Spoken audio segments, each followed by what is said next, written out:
Hi, my name is Brie Ekpo, content creator. I live in the UK with my family. So I'm glad to introduce to you once again Word Remit app. I've been talking about this app for some time now. If you are a follower of my platform, this app recently enabled me to buy my retirement home in Nigeria. If you are Nigerian and you send Naira to your Nigeria account or to other people in Nigeria, this app enables you to send money very quickly. It's fast, it's efficient, and their rates are very competitive. So it's very easy to use. Just download the Word Remit app. Just have it in your phone. So sometimes all this little change, £100 here, $100 here, $1,000 here, $200 here, it all adds up. Just they send them, they go for those projects where they do for Nigeria. Before you know, it all adds up, and they say a little drop of water makes a mighty ocean. So some of them won't be they follow me, know my journey of building my retirement home, which I just did with the help of this app. So download the Word Remit app today. Their rates are very competitive. Use my discount code and keep sending money for those projects in Nigeria. It all adds up and you'll be able to achieve what you want to do in Nigeria. Remember, Ilela Bosimioko. So keep sending your money.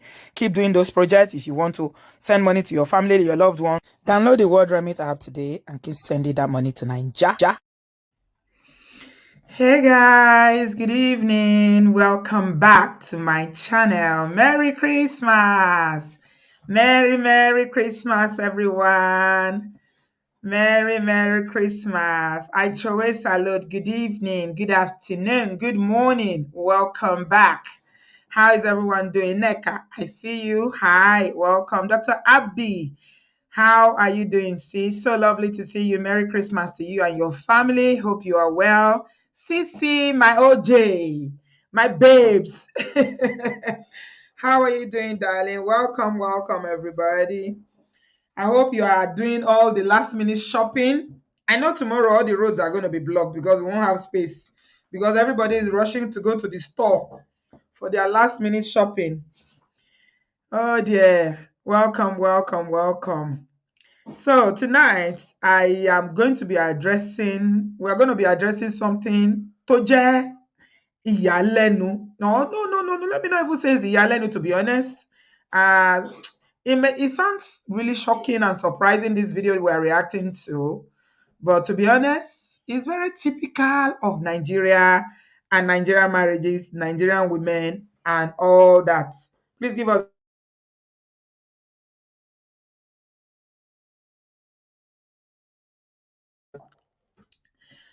Welcome, everybody. Oh, how is your Christmas preparation going? I hope everybody is okay. Somebody say something when open mouth. You are giving me the literal translation of this matter. So I need somebody that can really translate Igbo language. If you are a very good interpreter, your Igbo is sound. I need that person. And many of you understand, I'm not talking about the Britico Igbo. I'm talking about people who understand real Igbo. Because I understand that the translation that we have on this show, on the video that I'm about to play to you, does not do justice. And someone said to me, say, Auntie B, what these women are saying, and the person that translated it is not doing justice. So I need somebody who can interpret for me today. If you are that person and your Igbo is very sound, you can understand, Injile, the real Igbo language. I need you to jump into the studio, please, and help us to interpret, because they are speaking in Igbo.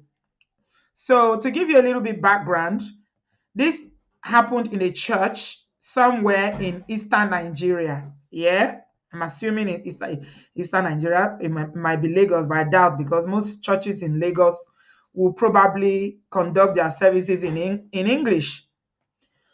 So these are Christian wives and mothers, and they are having a church program, okay?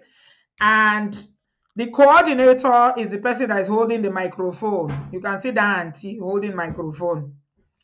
Who can speak Igbo language here, whether male or female, doesn't matter. I need somebody who can interpret, please. Do you have anyone? Usually I will arrange somebody before time, but I didn't have time to do it today. I need somebody who can help me interpret. Do we have any volunteers in the building? Do we? Welcome everybody. We are reacting to this video today because not because I'm too kind of surprised, but I want to talk about mindsets. Okay? All I'm talking about tonight is mindsets. Mindsets. Chinye, are you there? Chinima, is your Igbo good? I'm waiting for you, all of you that Igbo. Nneka, is your Igbo good? All of you step up, oh. Uzo is not here, but I don't know if Uzo's Igbo is even good. The person that would have interpreted it for me now is one mommy. Now, mommy, if you are listening, please come. I know you are my guy. You will jump into the studio. You are listening from work. Hope. Say I'm Igbo, but currently listening from work. Okay, I do understand. All right. One mommy, if you are listening, please jump in because you are my guy and I can rely on you. I hope you are not working. I need an Igbo interpreter.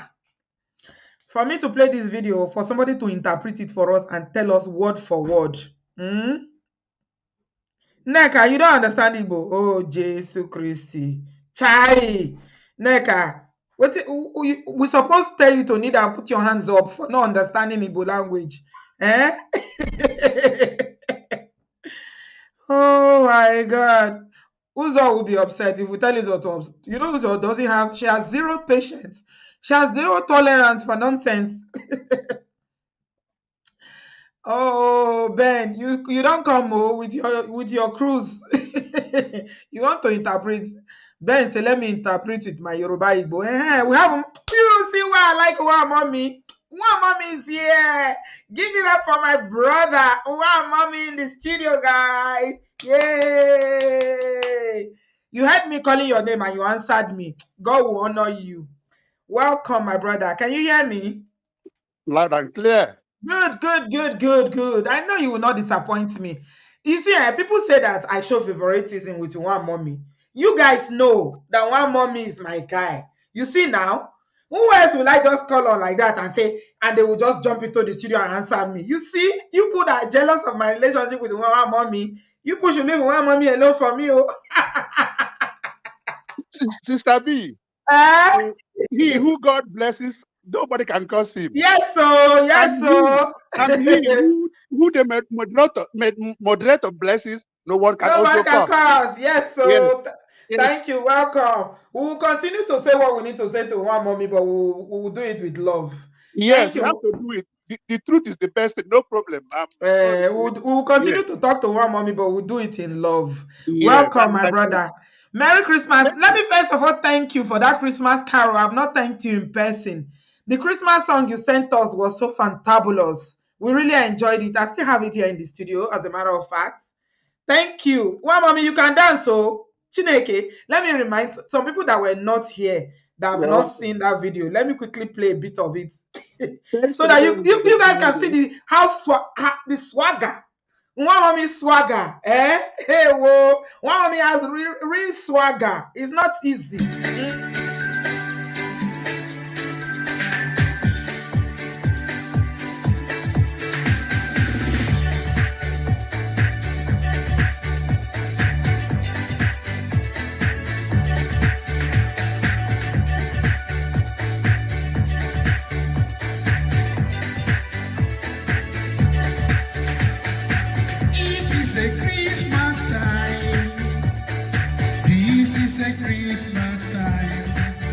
People should be dancing, no? This is a Christmas time.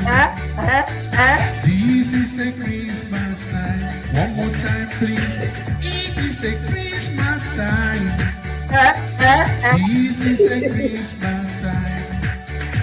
It's the Remembrance Day. The Remembrance Day. The birth of our Yehoshua. You've been so cheerful and delighted. This is a Christmas time. Silent night, holy night. This is a Christmas time. Always bright, always shining. This is a Christmas time. Oh, wow, For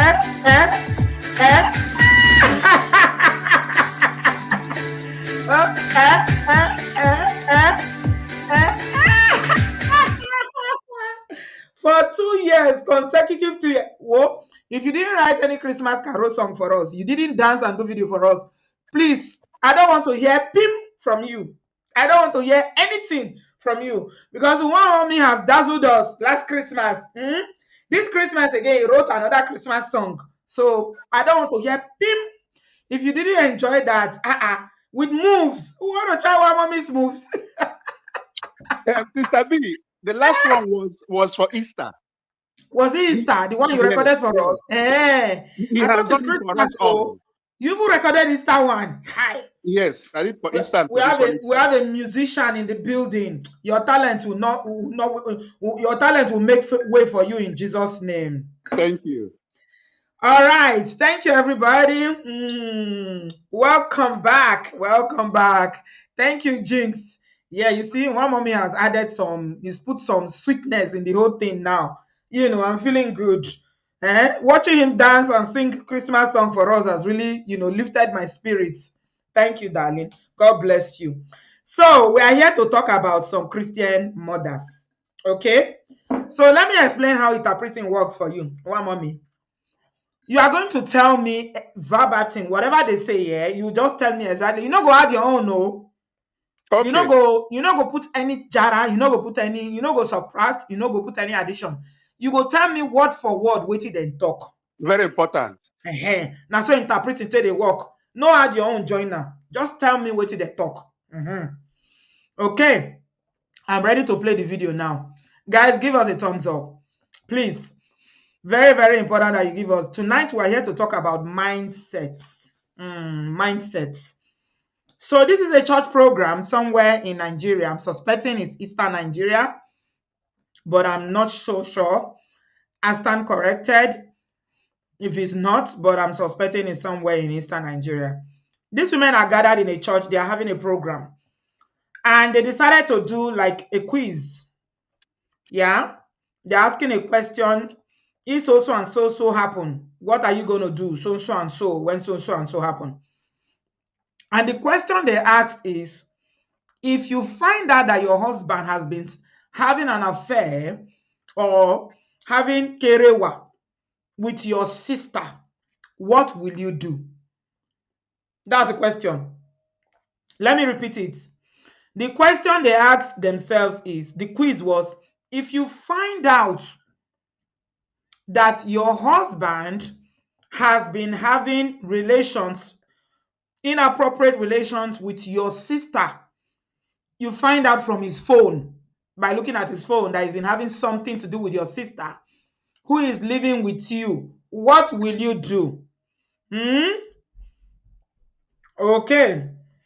This is what we want to listen to their answer. All right. One mommy, are you ready? Loud and clear, I'm ready. Okay, I will be pausing. Once I pause, you will tell me what they say. Let's go. What will you do? Oh, nah. Phone from my husband phone now on and my sister. Nadine, first of all, man do anything. You give me one amga. Because I know a question and answer. You have another meeting. You give me one anga because you study and you give me Opwase na zoom today make kanjo. So meji wayo today bere ne soria. So today bere ne soria. I believe the one day Chineke emeti akanobi. Oya kufu. Ozatadia. Okay. One mommy, over to you. Okay. The lady is trying to say, if she happened to be aware that her husband is having a deal with the sister, that she's not gonna, her action wouldn't be so harsh. She will take everything easy, because if she wants to go it harshly, in a harsh way, that they could conjure together and do it outside continuously. So the moderator now asks, did she answer it well? They say, yeah. Okay. So she said that she will take it easy, because if she wants to take it harshly, they can do it outside. So she will take it easy with them. That's the answer of this auntie that is standing. Correct. Okay. Fantastic. Let's go to the next one. But you try. Give us mic.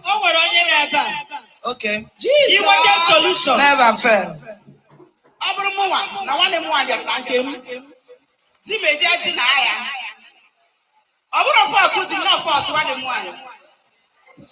Zima who may love. Makana who not. You are not special love. So I may special love. I want them one here come here face.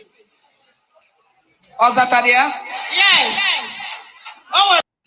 What did this auntie? She looks angry. What did she say? She said if it happens that her husband or her sister had kerewa with the husband, she's not going to face the husband. That she's going to face her sister. Right. That's somebody what she said, yeah. And then they asked again, is she right? And all of them said, yeah, I got that one. Right? Yes. I know I heard that one. Okay, let's continue. That's wife number 2. Number 3.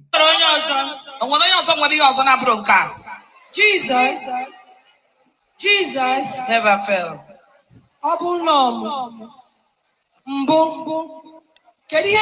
Na phone ngeji wee hụ ya me kwesịrị ịhụ ya number 1 maka na ọ na-abịa shi na nkụta ụtaba abanye m ahịa ikwesịrị ọdị iwe dị ndụ ọ ya kụziri anyị ebe a ịbụa para benchọ inyogide nyofute marụ na di gị na nwanne gị nwaanyị na-emekọ ọ bụrụ na ngwado nwanne nwaanyị okwu ọ bụrụ na ndị mụrụ mụ nọ ndụ ndị mụrụ mụ na ya na-abụ nọ ndụ njekwuru mma negodi ihe dị otu a nwanne m nwaanyị na-eme ị ga-ejikwa evidence ịma njekwe ebe inyo obodo ị ga-enyogi enyishi mma negodi ihe nwanne m nwaanyị na-eme ọ dị mma biko dụọ ya ọdụ kpọchite ya azụ ọ bụrụ na ọ nọ be m aga m asị anyị alọta ọlọta biko gwara m ya okwu were ihe dị were di sọrọ m nsọ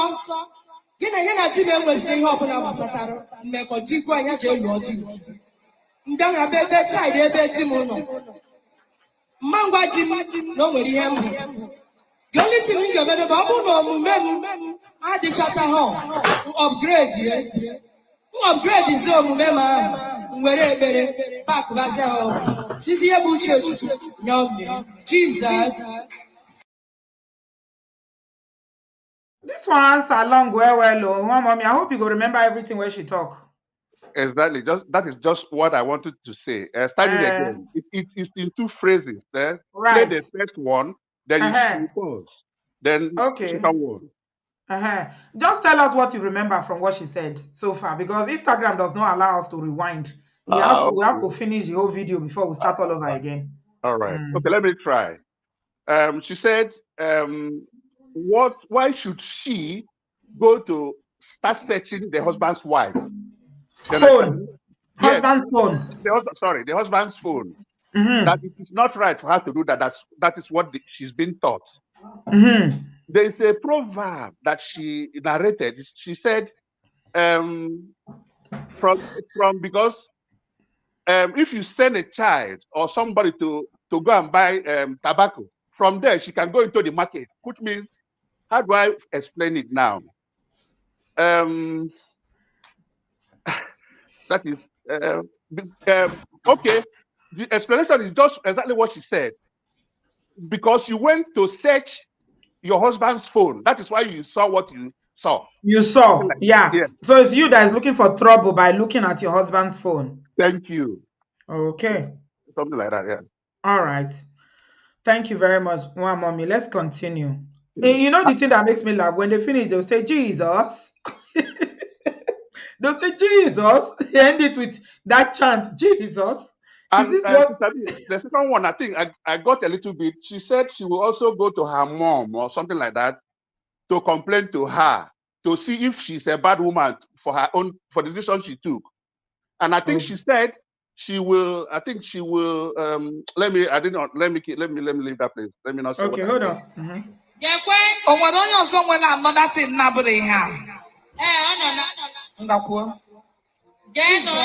Never fail.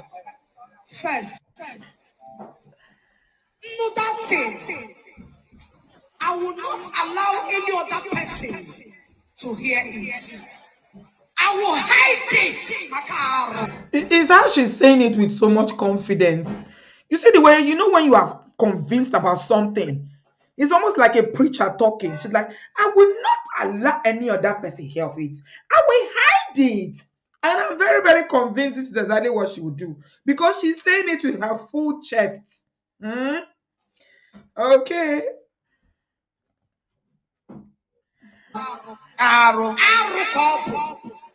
Now one them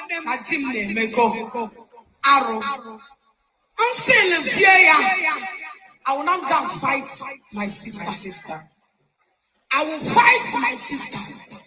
Then open away by my husband. I think this woman, she has a preacher's voice. So you know what they call preacher's voice. When you have that passion, Misty, you know, she has passion to hide it. she has this, when preachers are talking, they say it with a very big conviction so that, the thing will sink in case you have a coconut head, so the thing can enter your head. Okay. Oh my goodness. Nigeria women will never cease to amaze me. I cannot call any of my friends. They will laugh at me. I will look for a man of God or a woman of God and see I'm Papa or Mama. Papa. See what is happening in my life. Help me. And my family are going to be tired. Bury my husband, because it's a sin. And it's a sin. God bless you all. So I guess she's saying here that she's going to hide it. She's not telling anybody. And she will tell her mom and she will tell her papa or mama in the Lord, right? Yes, and that it is an abomination too. Right. To do such a thing. And that she will go and look for a good woman of God. Yes, or a papa or a mama. Yeah, in the Lord. Yeah. And she will say, see what is happening to my life. Yes. To get counsel, right? Yes, that the tube and tire of their vehicle has been punctured. I see. That's probably the first thing that she has said that actually makes any sense to me, personally. But again, we are talking about mindsets. Okay, let's carry on. Jesus never fails. Never fails. All my colleagues in office.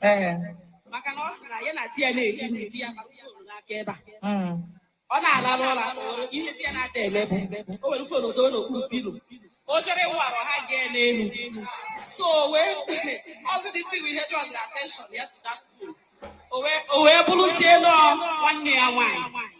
I'm lost as also with their spiritual father. So the whole of our church, they go a pastor. So pastor, how will you handle that case? How is that watermelon? I'm just asking. No, it looks like watermelon. No, is she the one? Jesus. I think it's Jesus never failed ministry. That's what they call themselves. The phrase is very, very catchy. You know, when you say anything, when you say Jesus and you say anything, people will believe, they will buy it, they will believe it. Jesus never fails. Now you people should give me a thumbs up. You can't give me Christmas present. You can't give me super chat. At least give me a thumbs up. Jesus never fails. Okay. What did he say? What did this auntie say, brother one mommy? She said from the beginning that her husband usually hide her phone from the wife. When she wants to eat, she will hide it under the table. When he wants to bath, he will hide it. Because of this hiding, made draw the attention of the wife. Right. Then the wife went, to go and search the phone. So when the one searched the phone, he saw that it was there was an intimacy between her and her sister. Then she went to a man of God, for prayer and so on. Okay, let's continue. Even Mama Hammer, I was going to call her, solve that problem.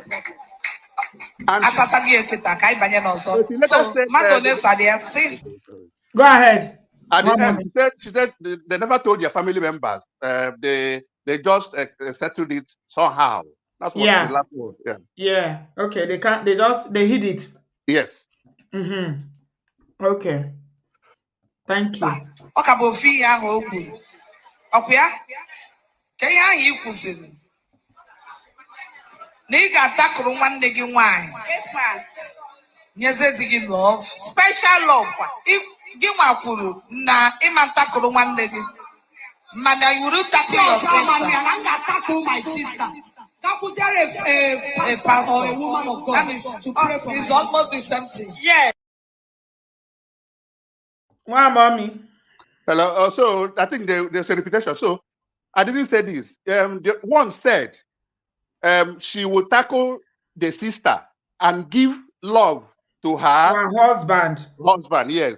Yeah. So the other one, I think the same thing too. They said it was the same thing because he was asking them. They said that the same thing. It's the same thing. Yeah. Yes. They all drinking from the same Kool-Aid, the same bottle, the same bottle. So who is the winner? You want another thing? Okay. Jesus never fail. Somebody is asking a question here. One mommy, please listen. No. All right. Please listen. Face your sister. Yes. So this thing you apply total wisdom and caution. I think it was the first. They are revisiting the question and answer. Yeah. So it says the first person said she's not going to tackle the husband, but the sister. That it is a wise decision. Yeah. They are supporting the what the other person said. Yes. That is wise for you not to, even ask your husband or even tackle or even do anything. Just face your husband and face your sister. Your sister, yes. She's the home wrecker. She's the one that wants to wreck your home. Yeah. She's the one that is trying to steal your husband. So just face your husband. Face your sister. Okay, let's see more. In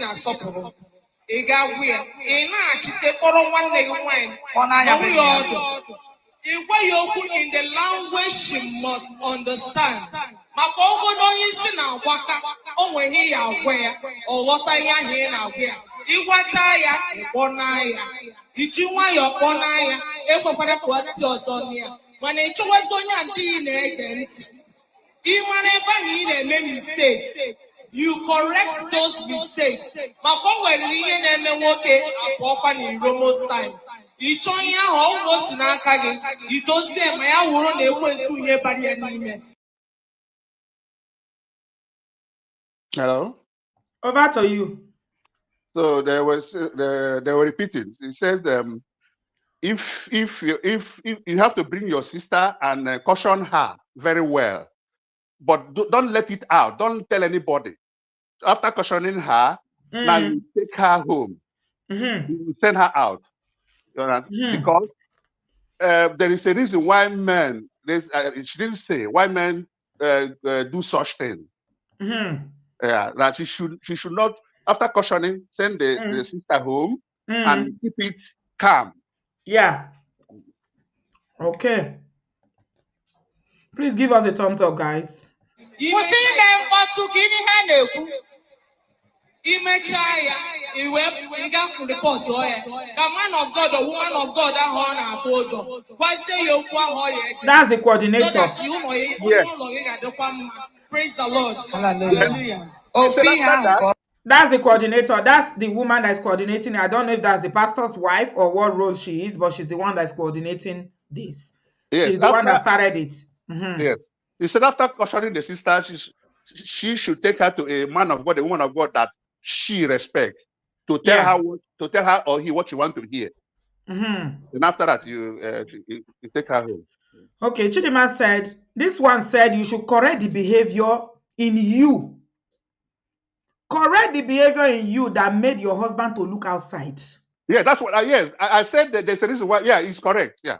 I omitted that one.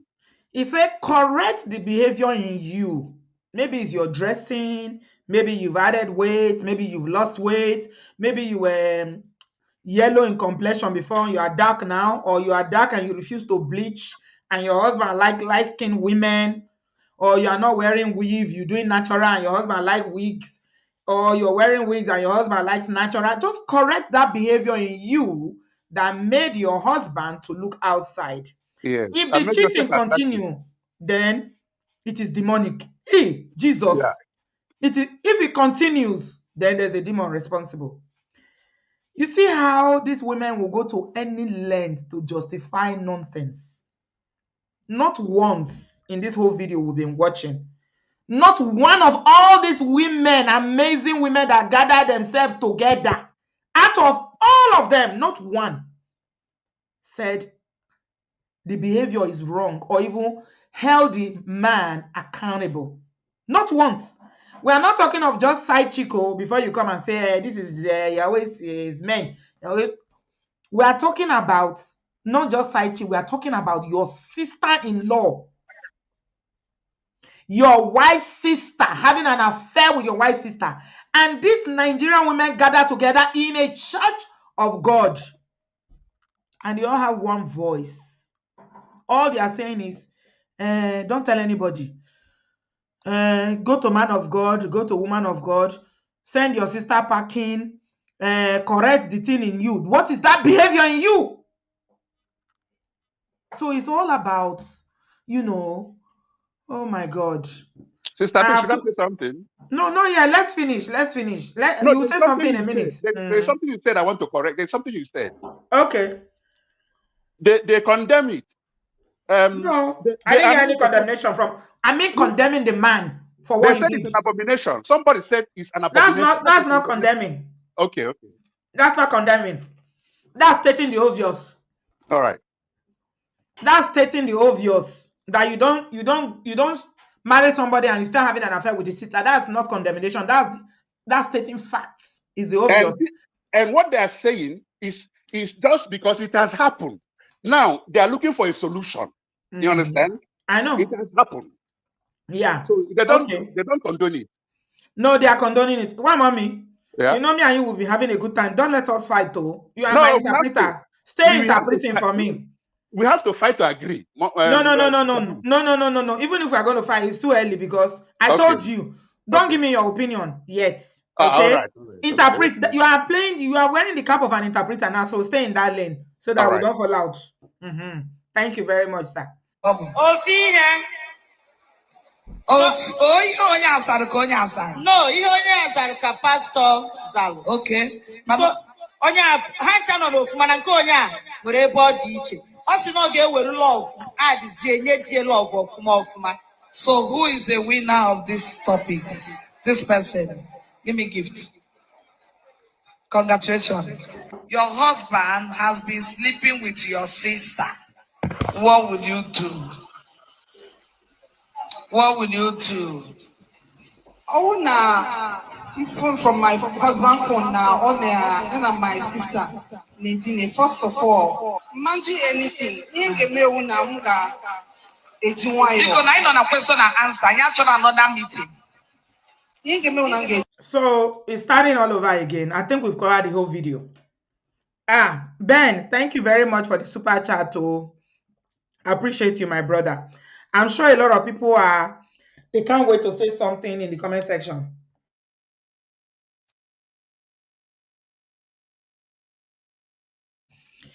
So this is the situation we have tonight, ladies and gentlemen. If you are just joining us, we are talking about mindsets tonight. It's Christmas, and it's been a long year, and the year has been a lot of things to many people. So me, I don't even have energy for much, plenty talk. I just want for you guys to see, especially those of you who are not Nigerians. For some of us who are Nigerians, to be honest, this is normal. It's very, very normal. We see it in our families. We see it in our friends, in our communities. It's all over Nigeria. So it's not shocking for us. But for those of you who are non-Nigerians or you are Britico and your culture is kind of different, especially the African Americans who are watching, this is something that you'll be like, you open your mouth and be like, whoa, what, no. Natsu, thank you very much for that super chat, my darling. Said one glass of wine for you, Mama. Thanks for always educating us. I love you. I love you too, darling. Aw, honey babe, thank you so much. I love you guys very much. Thank you. Thank you for the super chats. My people, there is a lot going on in this situation. Thank you. Wow, mommy, are you still there? I full ground. Okay, since you're already in the Who go drive me studio, comot? you finish. No, you finish interpreting for me now. Thank you very much for doing the interpretation. So, Uh you're welcome. yes. So you wanted to say something. You have an opinion about this, what you are saying about what these women were saying. Oh, before you say your opinion, let me quickly just read out something here in the comment section. Somebody said, I think this is a fake account because they are using Tunde Ednot's name. So it's definitely a fake account. Anyway, this is what the person said. That these women have long-lasting marriages than most of you. Most of you in the comment section that are crying in the comments, these women have decades of marriage. And you are divorced after 2-3 years and you claim to know better than them or their generation. That was written by a man, saying that these women know better. That those of you don't agree, they are all their generation because we know we don't have any other in the building. Thank you very much, God's time, for that super chat. God bless you. Bumi, oh, I can't love you less. Thank you, love. I appreciate you. Thank you, God's time. God bless you. So that's what the first person there said. But this is the one I really wanted to say because in as much as we say that there's patriarchy, there's misogyny, because I don't know how many of you realize this. Lately, there's been an increase on misogynistic sentiments on social media. But I don't believe that this group of people that make all these comments represent the average Nigerian man.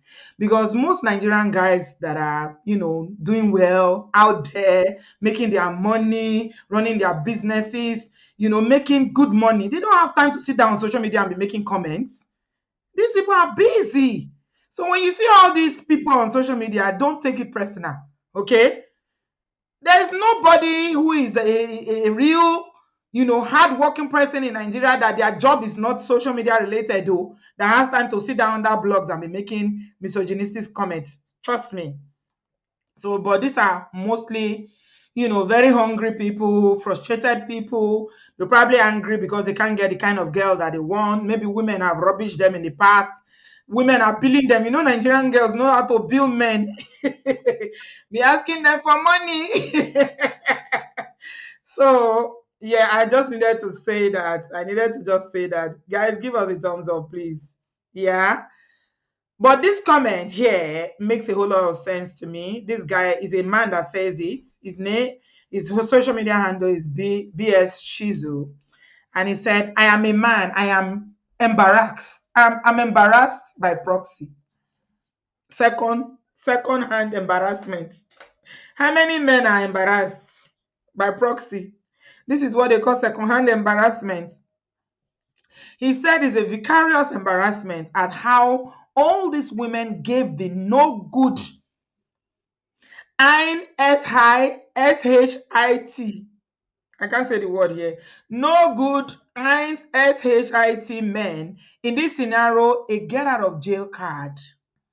This is why men don't take responsibility for messing up big time. These women are basically abetting partners. They blame every other person except their men.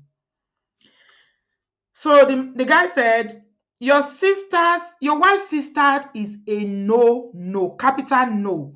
It's a no-go area, dear men. It's an abomination. See? He said, you see the way I split it out? Abomination. So yeah. So that's a real man talking there. So now let's hear what one mommy wants to say. One mommy wants to say something about this. Thank Okay. you very much for giving me the audience. Thank you for interpreting for me, one mommy. I appreciate you. Go You're ahead. welcome. Thank you. So what I'm trying to say is that You see, these things that are happening, it's been there for long. It's because it's now social media thing. Everybody come and see it. The way these women take control of these things, it doesn't mean they don't know what they are doing. For me, I don't support it for anything. So what I'm trying to say is that it is there. When you have problem, you solve it. Whichever way you solve it, let it be the best way. You understand? I don't support it. And So nobody will support it. I But understand that they are trying to manage their situation. And yes, I did say it. I say it all the time on this platform. Well, mommy, you've heard me say it. Nigerian women don't leave marriage. They don't for anything relating to cheating. It's not a reason to leave marriage. It's normal. Cheating is normalized in Nigeria, okay? But this is not what we are looking at that has been existing or social media that is bringing it out. No. What we are focusing on is mindsets. You see how they never said anything that they will even ask the husband, why did you do this, knowing this is my sister and this thing is an abomination? We are talking about accountability. But they focus all their answers on blaming the wife, blaming the sister, going to mommy Gio and daddy Gio.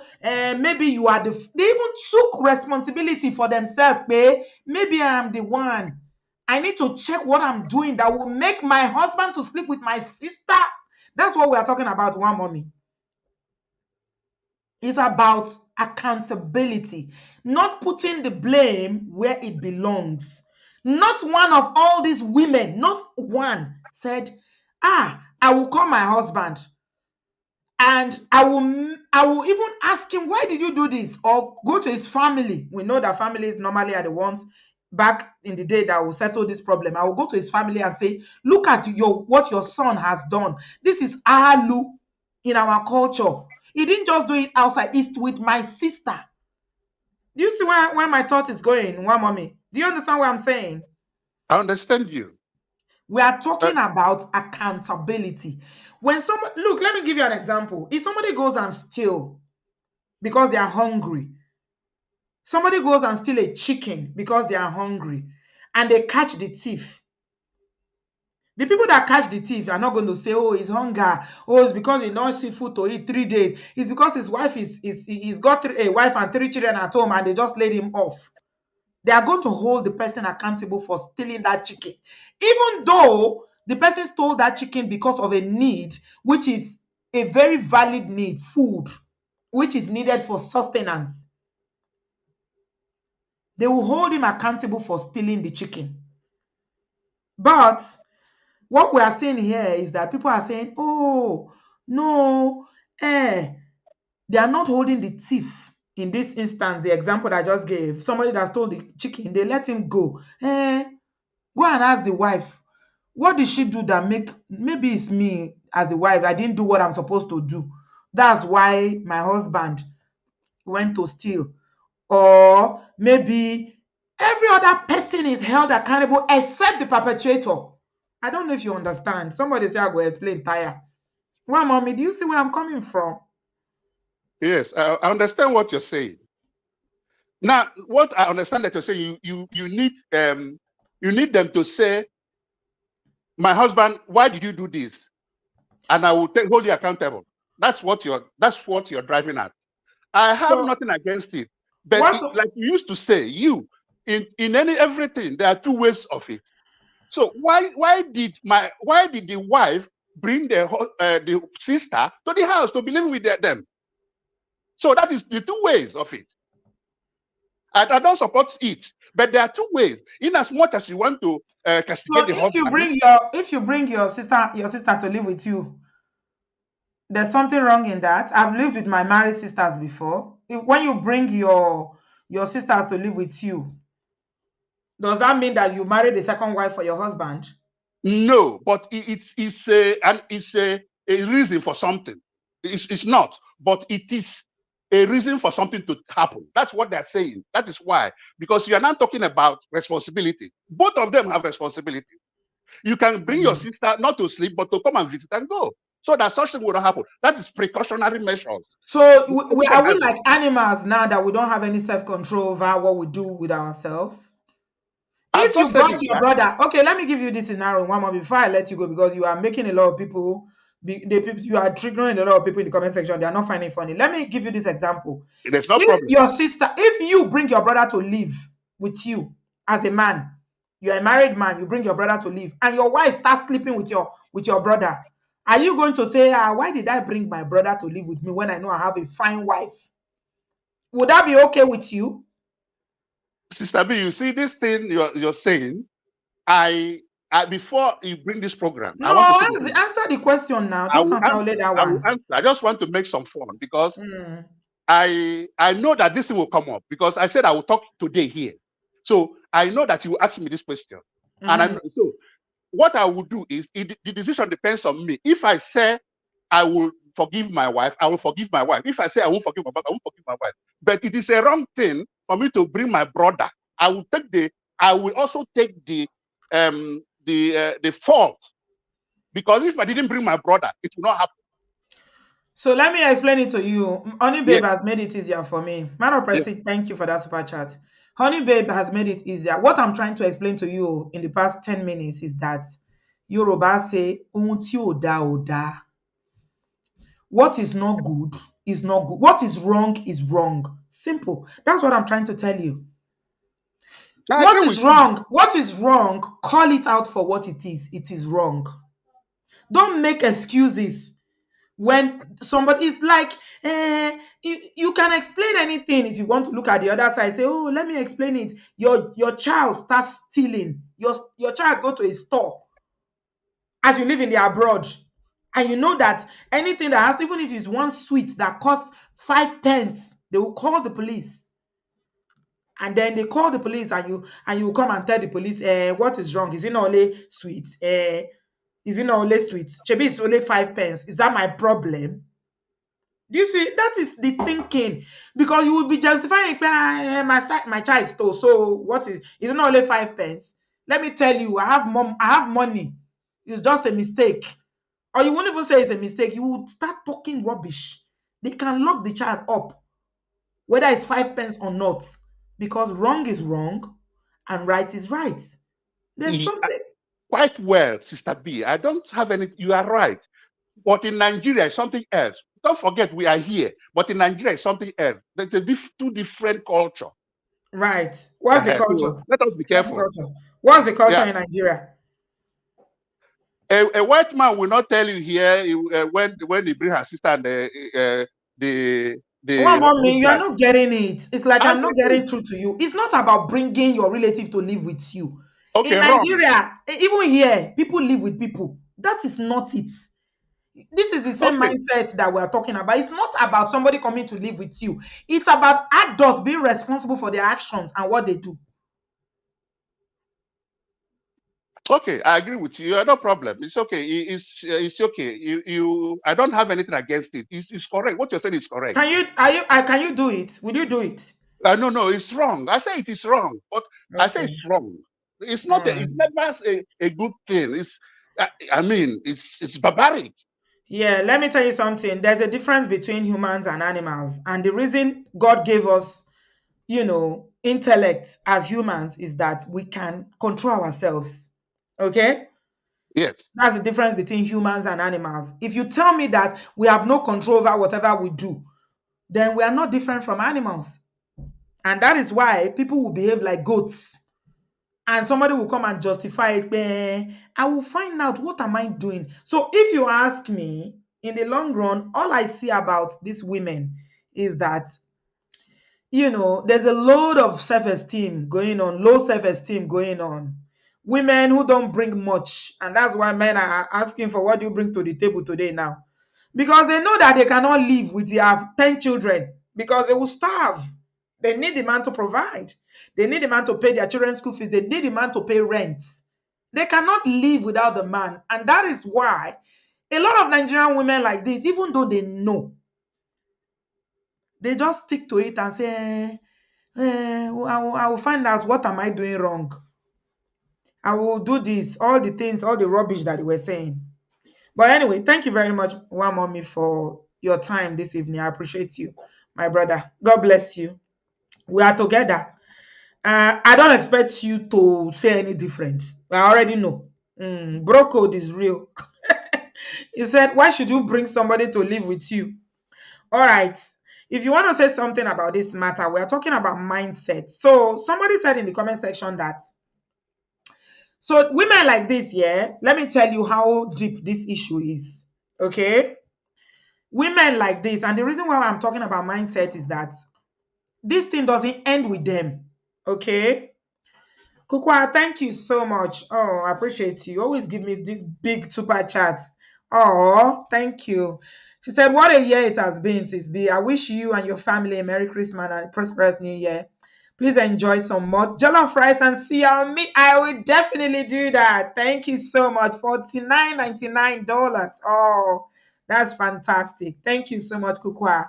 My Ghanaian sister, I love you. One day you will call into this show. Thank you so much. I'm grateful. Let me tell you what it is. This thing does not end with these women. So no matter what you want to say about these women, this problem is not restricted to them and their marriages alone. It carries on. Do you know why? Because when they have sons, they are going to raise their sons to believe that this is the right way to treat wives. And that is why we have mother-in-law issues today.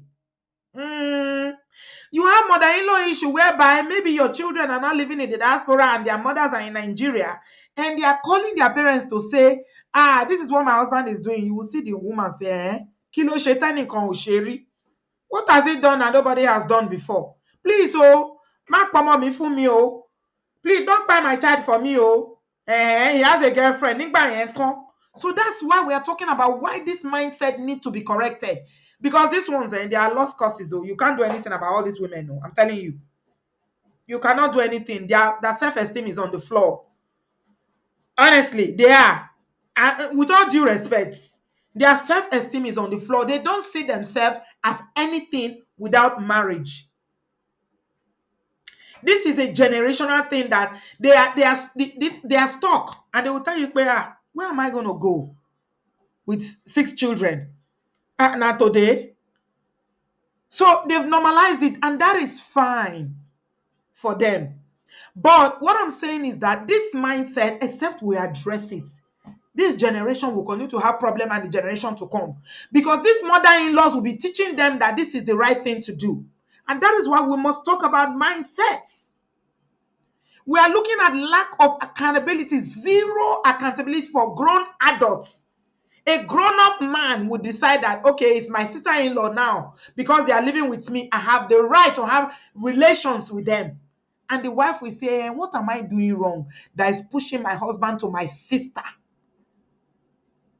My people. Ngombe, things are happening. Accountability preferred, please unmute yourself.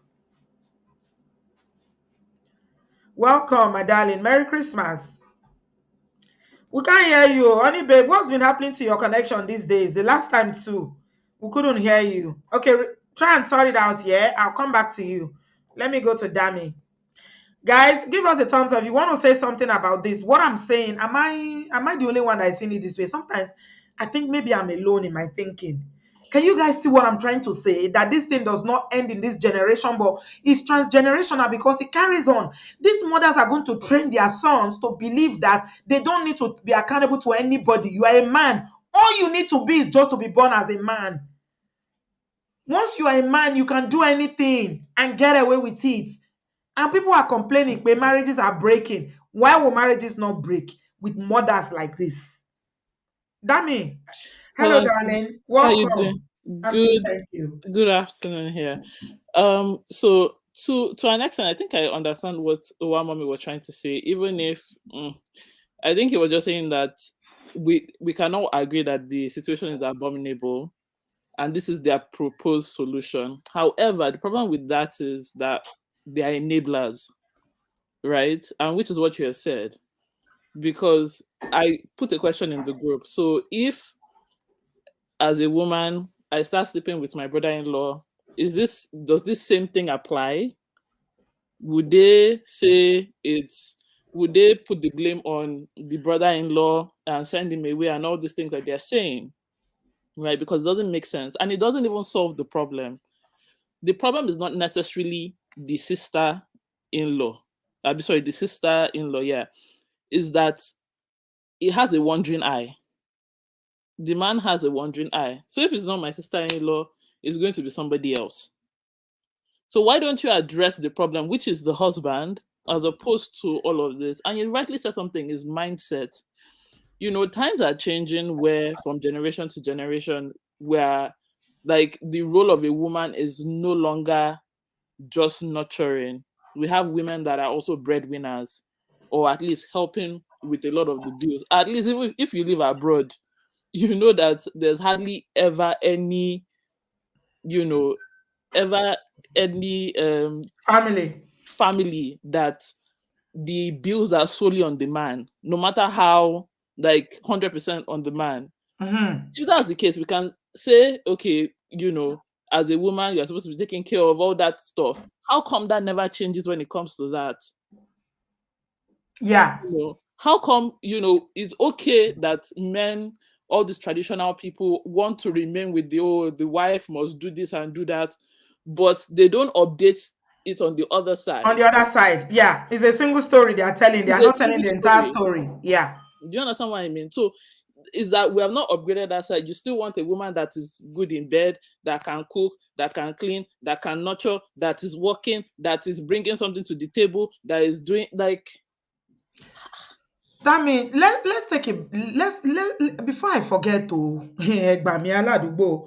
this is a church program. Oh, we are not talking about unbelievers, people outside who are doing marriage anyhow. This is the house of the Lord.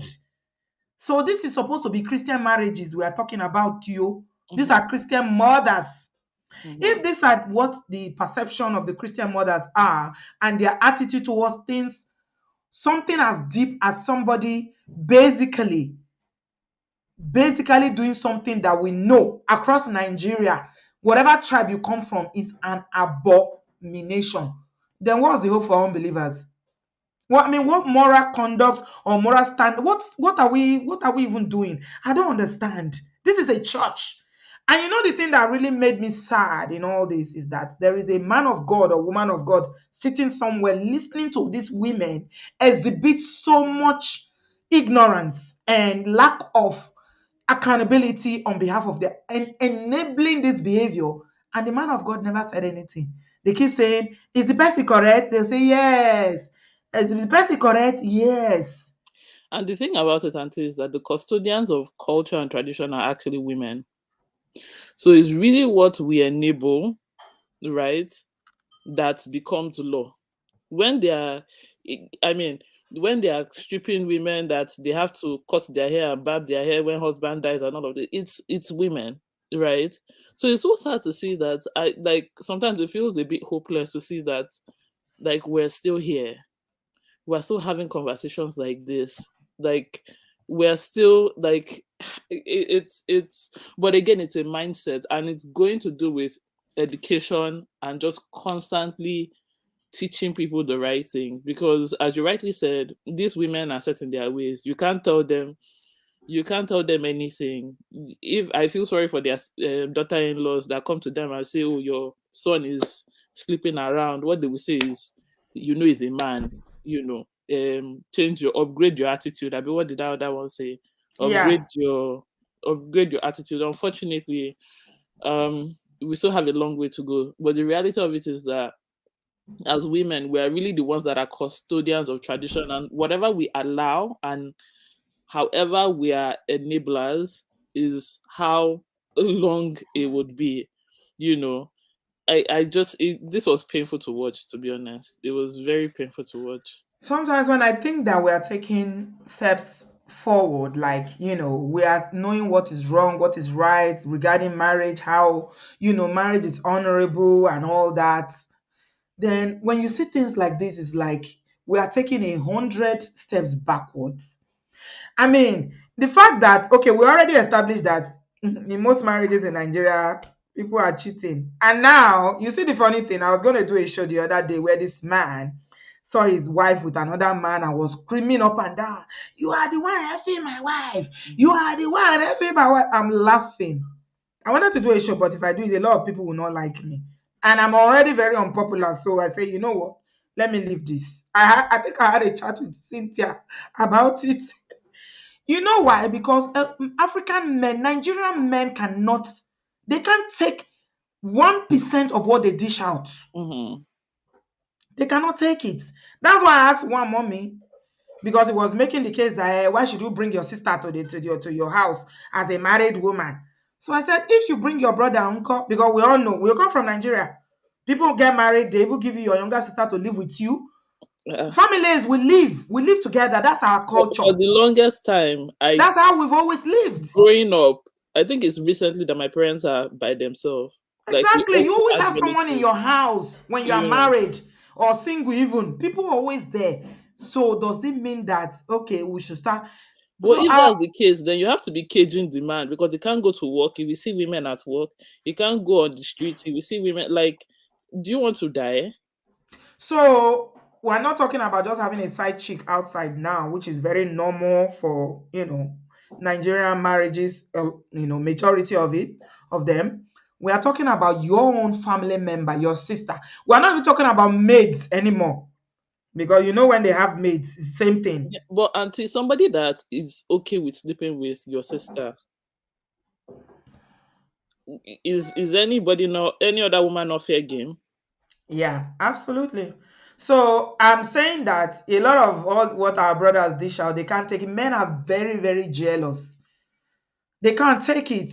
So that day, when I saw that video that was trending and the man was saying that, "Oh, my wife is cheating on me. My wife is cheating on me. She went on, I left work to come and catch her." And then I think incidentally that same day, Dr. Shola's page, somebody said that the wife was pretending to be an Uber driver and was cheating. And Dr. Shola and Ola, I was laughing when I was watching the show. You know why I'm laughing? Because to men, it is shocking. It's such a big shock. A Nigerian woman cheating on her husband. Why do you think there are so many paternity fraud in Nigeria and everywhere? Why do you think so? So people are beginning to wake up to smell the coffee. Now you're seeing it, and it's so shocking to men that, hey, so this thing I've been doing, including you that have been cheating all these years, my wife can do it. Oh yes. Because the same pain that you felt when you find out your wife is talking to another man is exactly the same pain, if not even more than what she's felt all these years when you've been doing whatever you've been doing with other people. It doesn't diminish because you are a man. She doesn't feel it. These women cover it. That's why they pull all their love and their affection on their children. And you hear them saying, "I'm here for my children. I'm here for you." I'll tell you a quick example. A man I know who I respected so much recently got a very small girl pregnant. When I'm talking about small girl, this girl is young enough to be his granddaughter. Wow. And I called the wife because I know them. I called the wife and we're having a conversation about it. And she said, "My sister, how many? Thank you for calling me. Oh, how many? Do you know how many he has outside? I'm here for my children. I'm just here for my children." That's what I was hearing. And she sounds like a very broken woman. And when they started to tell me how this woman was presenting, she looks like the man's father. Because she's emotionally broken. This man has cheated with anything on skirts. But this woman was still telling me, even with this baby, the latest baby that I called her to discuss, this is what I heard is going on. She said, "Hey, I'm here for my children. We don't talk. There's nothing between us. I'm here for my children." In my mind, I'm saying, does this woman actually think this is a marriage? She thinks this is a marriage where your children, all their life, they've seen their father and they've seen how he's treated you like you are a piece of furniture in the house, gallivanting up and down, having baby mamas up and down, side chicks and, babies up and down. And you say, "I'm here because of my children." But you've lost all your self-esteem. You lost your worth as a woman. You don't even feel you don't have any value again because you feel I'm not good enough anymore. And your children are watching. They've seen you as the mom that they knew, and they've seen who you are now years later because of the ill treatment, because you put up with all sorts of things. And you say, I'm here because of my children. Auntie, like there's even so much. I'm highly involved with like community here. I have a platform here and all of that. So some of the things that why I keep saying that women are actually the enablers, because even we had a situation recently, a couple of situations that have been happening, especially in the healthcare industry, where people come with their foolish mindsets from Nigeria, maybe because of the way things are in Nigeria when it comes to things like this. And we had somebody, a PhD student, sort of like toast everybody in his department. It's a very big deal now.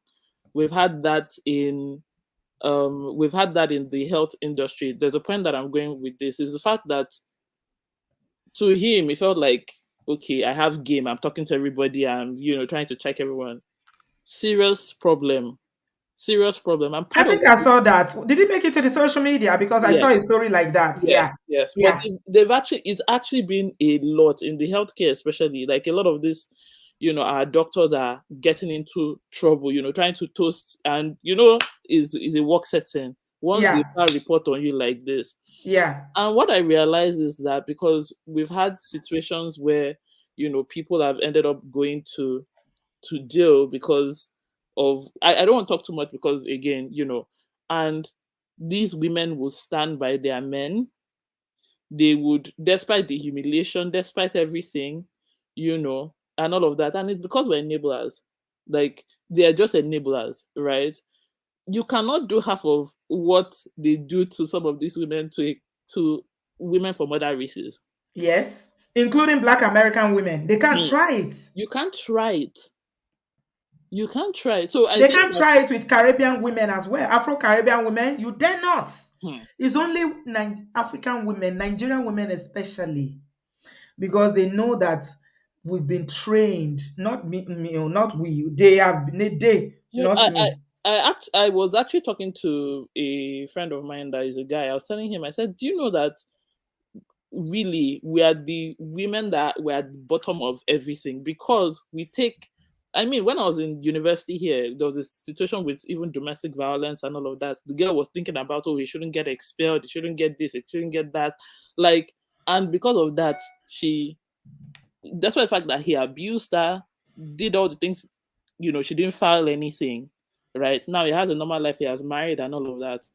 But again, you can't do that to any other. So it's that enabling is still manifest in different forms. Because you are the one that tells someone how they will treat you. That is And it. That's what meanwhile, Nigerian women have. A lot of them still don't understand. and You are the one meanwhile, that is saying it's okay for you to treat me this way. And that's why it's persistent. Go ahead, my dear. I said, and meanwhile, these men don't even protect us. These men don't offer the same courtesy. So again, Black women are the least protected women in least this protected. world, especially Least African women.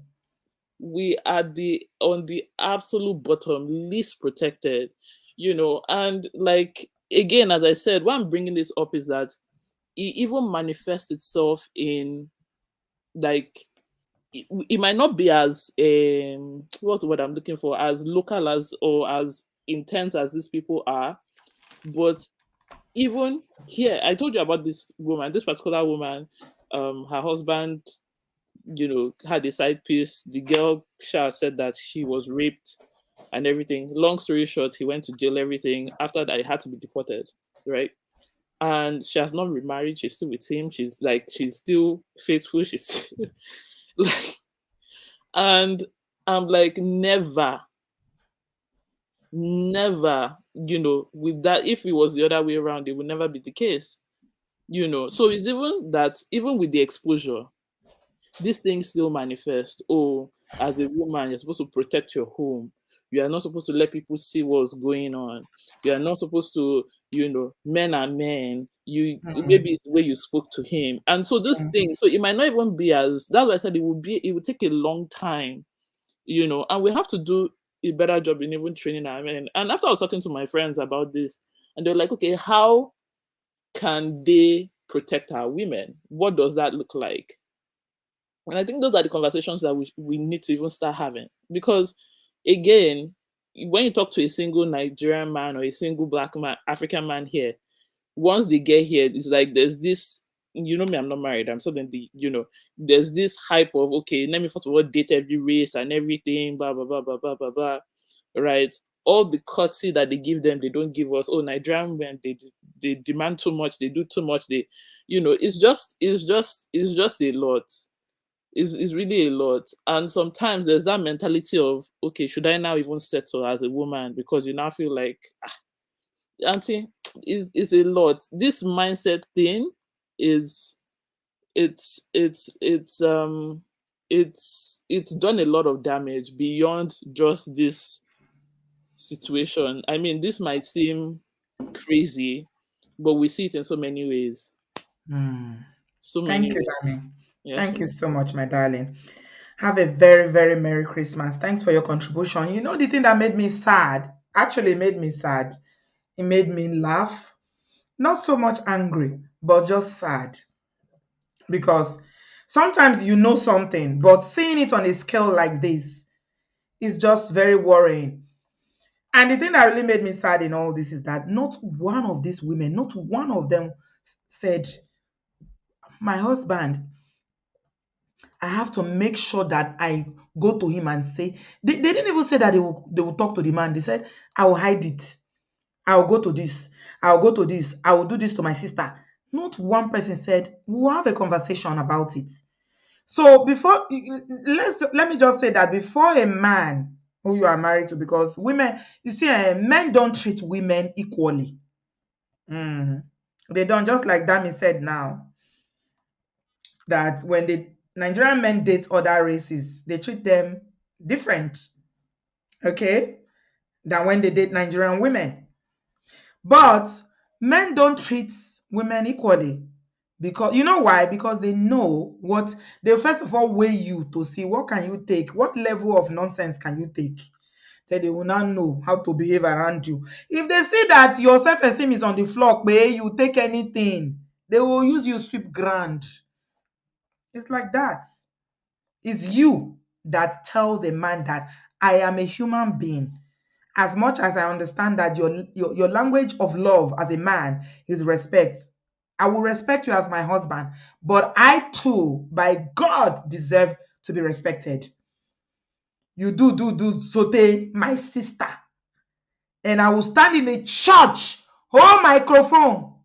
They talk. Masho. I don't know what to say. My people, we have a long way to go. Honey babe, is your thing good now? Your sound? I'm not sure what's happening with your device. Hello? Can you hear me?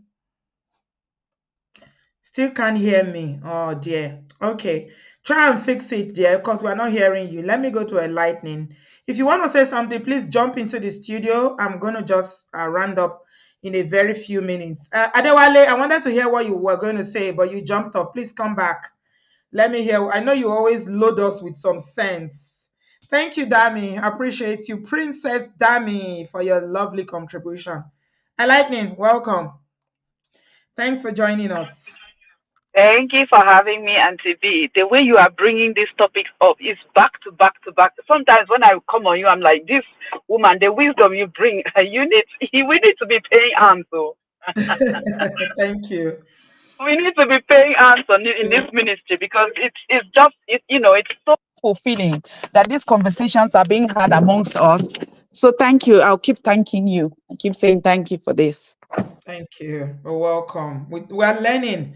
We have to keep learning. We have to keep having these conversations. They are very important. Because we can't carry on doing this now.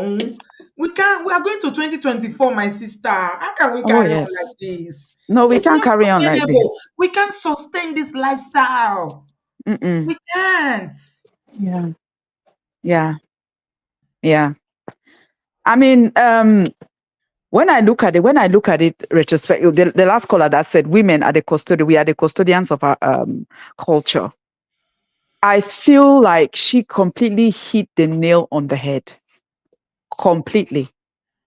Because everything that is happening and everything that is being enabled and perpetuated is us, the women, that are doing it. We are the ones that are enabling it. We are creating wives, great wives, and not creating husbands for these wives. That's what we are doing, because we create a culture of enabling all these women, all these men to be feeling entitled, to be acting like animals, and to be let's look at this. Look at the amount of, with this big influx of men that have come from Nigeria, to come into the Western world because of all this enabling, economic migration, right? How many of these men are being arrested because of inappropriate behavior? They are being arrested because they. Ooh. I have one that I'm planning to do now. Why is everybody jumping off the studio? Lightning, you've gone again. Adewale, I hope it's not my internet. What's going on? Everybody keeps jumping off. Lightning, please come back. The link is still in the comment section. You are onto something there. So there's one that I heard about a few days ago. Somebody was telling me about how their friend, who they recently Japa. I have plenty Japa story. We're going to do one tomorrow. And that the guy in Nigeria used to have all his side hands everywhere. And now they are in the abroad and there's no side hand. And he was saying, now, wow, this place is somehow, so it's just you and your wife alone. No side. Lightning, welcome back. Please carry on. I'm sorry. I don't even know where I ended up. I just wanted to realize that it was quiet. I don't know where I ended. Yeah, you jumped off. I'm sorry. So no, I was talking about the culture that we women are perpetuating, and I was saying with the big influx of migrants that have come, people that have come from Nigeria, men especially. Have you noticed the amount of them that are being arrested because of inappropriate behavior? Oh yes, we have a show we are going to do after Christmas about that. Japa to prison, part 2. Exactly. So this entitlement that they feel that they can invade your personal space, they can do what they want because the onus has been put on the woman to hold her home. What about the man? So how can you be holding a home where there is no head? What are you holding? What are you enabling? What are you showing to your female children? Look at what we women are perpetrating, and look at what we women, because I mean, when it comes to issues like this, right? I always keep thinking, when I look back within my family and look within my culture, right? I'm not from Nigeria, but I'm from West Africa, I'm from Cameroon, and when I look at a close family member who was going through a divorce, right? There was domestic violence, there was all this going on. And the main thing that the family was worried about was, how is this going to look? It's going to look bad. You have to stay in it because, you have to hold your home. I say, so she will hold her home and then she'll get buried because she wants to hold her home. What about trying to give the man some accountability? Trying to get the man to say, okay, for me to be able to hold this woman and to be able to hold this marriage, I have to stop putting hands on this woman. How about that? No. Because our mothers were unhappily married, a lot of them. If you look at it, they were unhappily married. They were bitter women. I remember when I was a kid, we had a neighbor. That woman made me so scared of marriage because every morning she would wake up and say, you want to frustrate me in this marriage. So my thinking was, okay, marriage is frustration. Okay. Yeah, because you learn now by observation.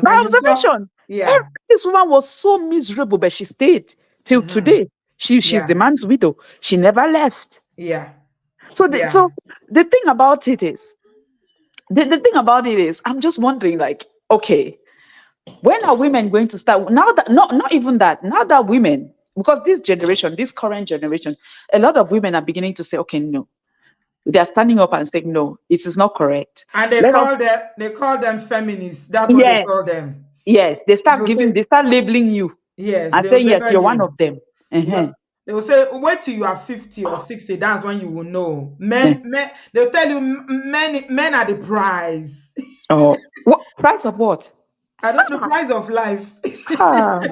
So when you die, God before God judge, God will say, give me your marriage certificate. Were you married or single? Exactly. I don't know. I don't know. I don't get it though. Yeah. So I don't get it. I mean, women should begin. A lot of people should begin. You know, it's a conversation that I have now with my mom. Like I keep talking about this, mom. Like the conversation. I mean, my mom had, for me, looking at it retrospect, my mom had a good marriage for me. That's what I saw because my parents were together for 45 years and my dad passed away, and she lived a good life. That's what I saw. Yeah. Okay. So, and I have this conversation with my mom saying, okay, now that you are here, we are in this, in this era where there's a lot of divorce going on and this, and she goes, women are less tolerant. Or I said, why don't you look at it in this way that women have decided that they're not going to keep taking what they've been taking. Put up with what they saw their mothers put up with. How about that? It is interesting that you mentioned that a lot of our mothers in their generation, and even in this generation, like all these ones you are looking at, most of them are not happy. No, they are bitterly married. They are not. But it doesn't matter whether you are happy, you are broken, you are sad. Yes. It doesn't matter whether they put their hands on you yesterday or today or forevermore. As long as you are married, that's the prize. But we need to start advocating for healthy marriages. Yes. We need to start advocating for people's mental health. We need to start advocating for people to do the right thing just because it is okay to do the right thing, whether you are male or female, and not turn into a gender war. Mm. Mm-mm-mm. Mm. And the whole thing about it is when women start saying that, you start hearing men. Yes, women, nurses. That's what they start generalizing. Women. If it's not women, it's nurses. If it's not nurses, it's women that come to the abroad. You know, it's becoming something that where women are beginning to say, okay, no, this is not right. We are not going to take this anymore. They slap a label on you and move on. Yeah. And the biggest insult they'll ever give you is you will never marry. That's not an insult. No, or they will shame you with age, at your age. At your age, Age. It's not only an in insult. Nigeria. It's only in Nigeria that they use age to shame women. It's not only in Nigeria, my Auntie B. Cameroon has the same we have the You do same that in problem. Cameroon as well? We have the same problem. Hey, At your age. At your age. At your age. At your Or age. go and marry.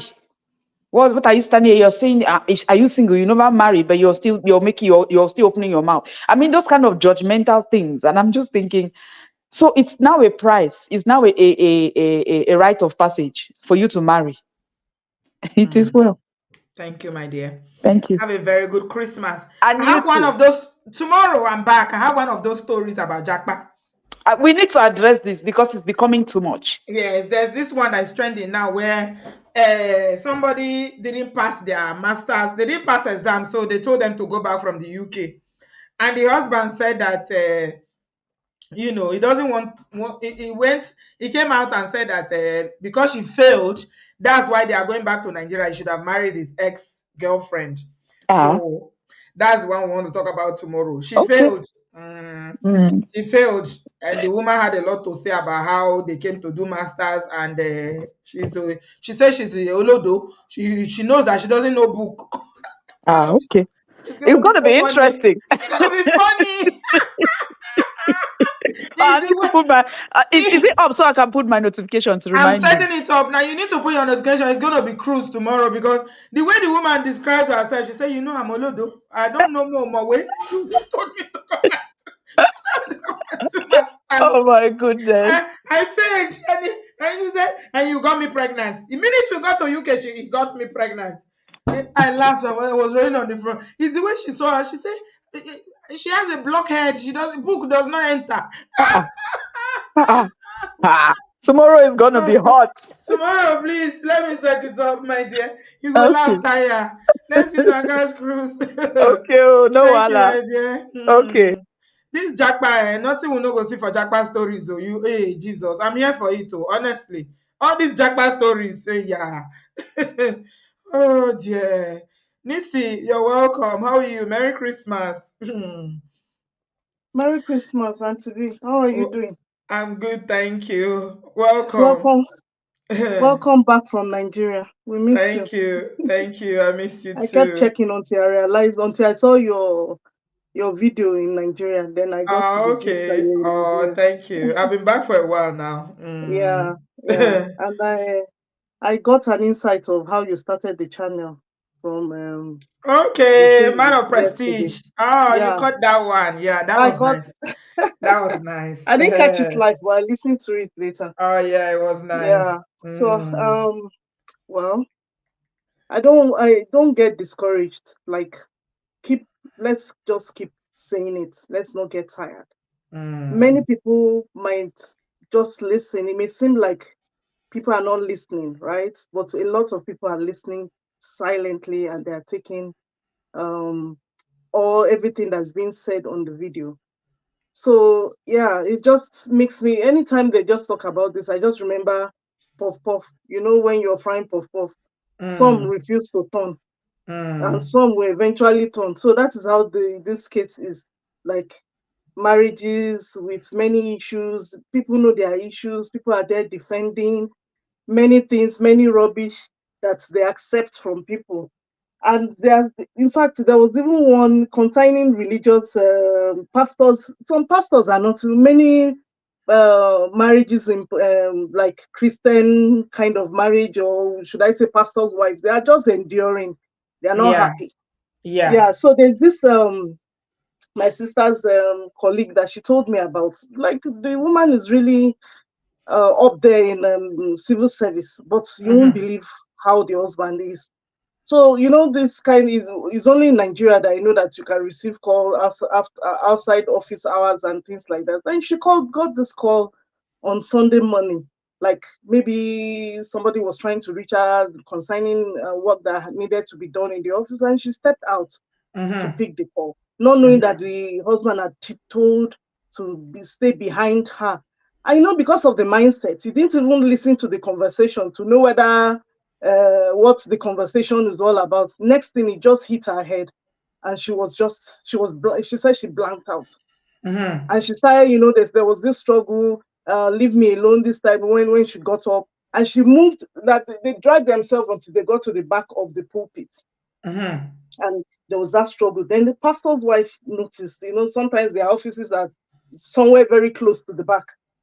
And she came out and like, what happened? And like trying to solve the problem. She said, "Oh, you don't, you don't know how much beating me too I receive." I like. She said, "Wow." So Uh-huh. pastors' wives even receive beating. She Before was uncle, shocked. you know the number of pastors in Nigeria? You think it's everybody Hmm. that is called? My mother used Hmm. to say that is few are called by God, the rest are called by hunger. Yes, so Mm-hmm. just imagine when a pastor's wife is receiving, and that is what all she could tell her, like, "Oh, remain there and die there," or buy there. Mm-hmm. So from there she started thinking. She left that marriage. Oh. She went to court. She said that was in Nigeria. She said she wasn't doing anymore. Like, there's no place for like, if a pastor's wife can tell her that, then Mm-hmm. she can't. She just thought she was just it It's just the way that people keep holding pastors to a standard. yes, They hold yes. them Well, well, to this standard that oh, if you see how most of these women, I don't know if you listened to it when I was playing the video, were saying, I I will go did. to my mommy in the Lord, I will go to my daddy Eh, Joe. Do you need a father in the Lord and a mother-in-law to tell you that that this thing is an abomination? We are not talking about just cheating. We are talking about somebody sleeping with your sister. None of them saw anything wrong in it. Do you even know that, why? It's probably happened to some of them there. yes, yes. Out of So the there's this abundance of other the one. heart. Yeah. There's this other one. It's not even with the pastor's wife. I was just shocked. I'm still shocked till today. So there was this woman that we knew, like growing up. She was an auntie, and she kept sending like a fiancé to a guy. So she kept sending her sister to the man, like sending letters. That time there was no internet, nothing like that. And the sister would go, and she got pregnant. So when she got pregnant for her sister's fiance, I was shocked what the family did. What did they They do? made the sister marry the guy, and she has a baby. So I was just wondering, these are two sisters. This guy was dating the older sister, got this the younger sister pregnant, as this family still went ahead to accept that guy as the husband of the younger one.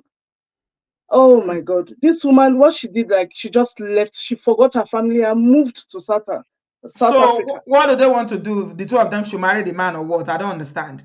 They should just let the man go. They can accept the baby and maybe keep the baby and let the guy go. Honestly, because that kind of guy is not good. He's not going to be a good man. I don't know. Anybody That's that how does I not, feel. any human being that doesn't have, I was watching a video today. Maybe I should bring it in. Oh, it's going to make this long, but I don't mind. We're on holidays already, so it's fine. I was watching a video today where Frank Idoho, how many of you know him? The one that used I to host know. that show. Who wants to be Who a wants to be a millionaire? millionaire? His wife, he has been divorced from his wife. And Mm. now I know why, because the things that we used to see him, that is this Twitter person that is always so A posh savage. person. Anybody that says anything, he will just come back for the person, very quick to respond, and everybody fears him on Twitter and all that. But he said something today on all these their podcasts. You know, podcast is the latest thing in Nigeria now. Yeah.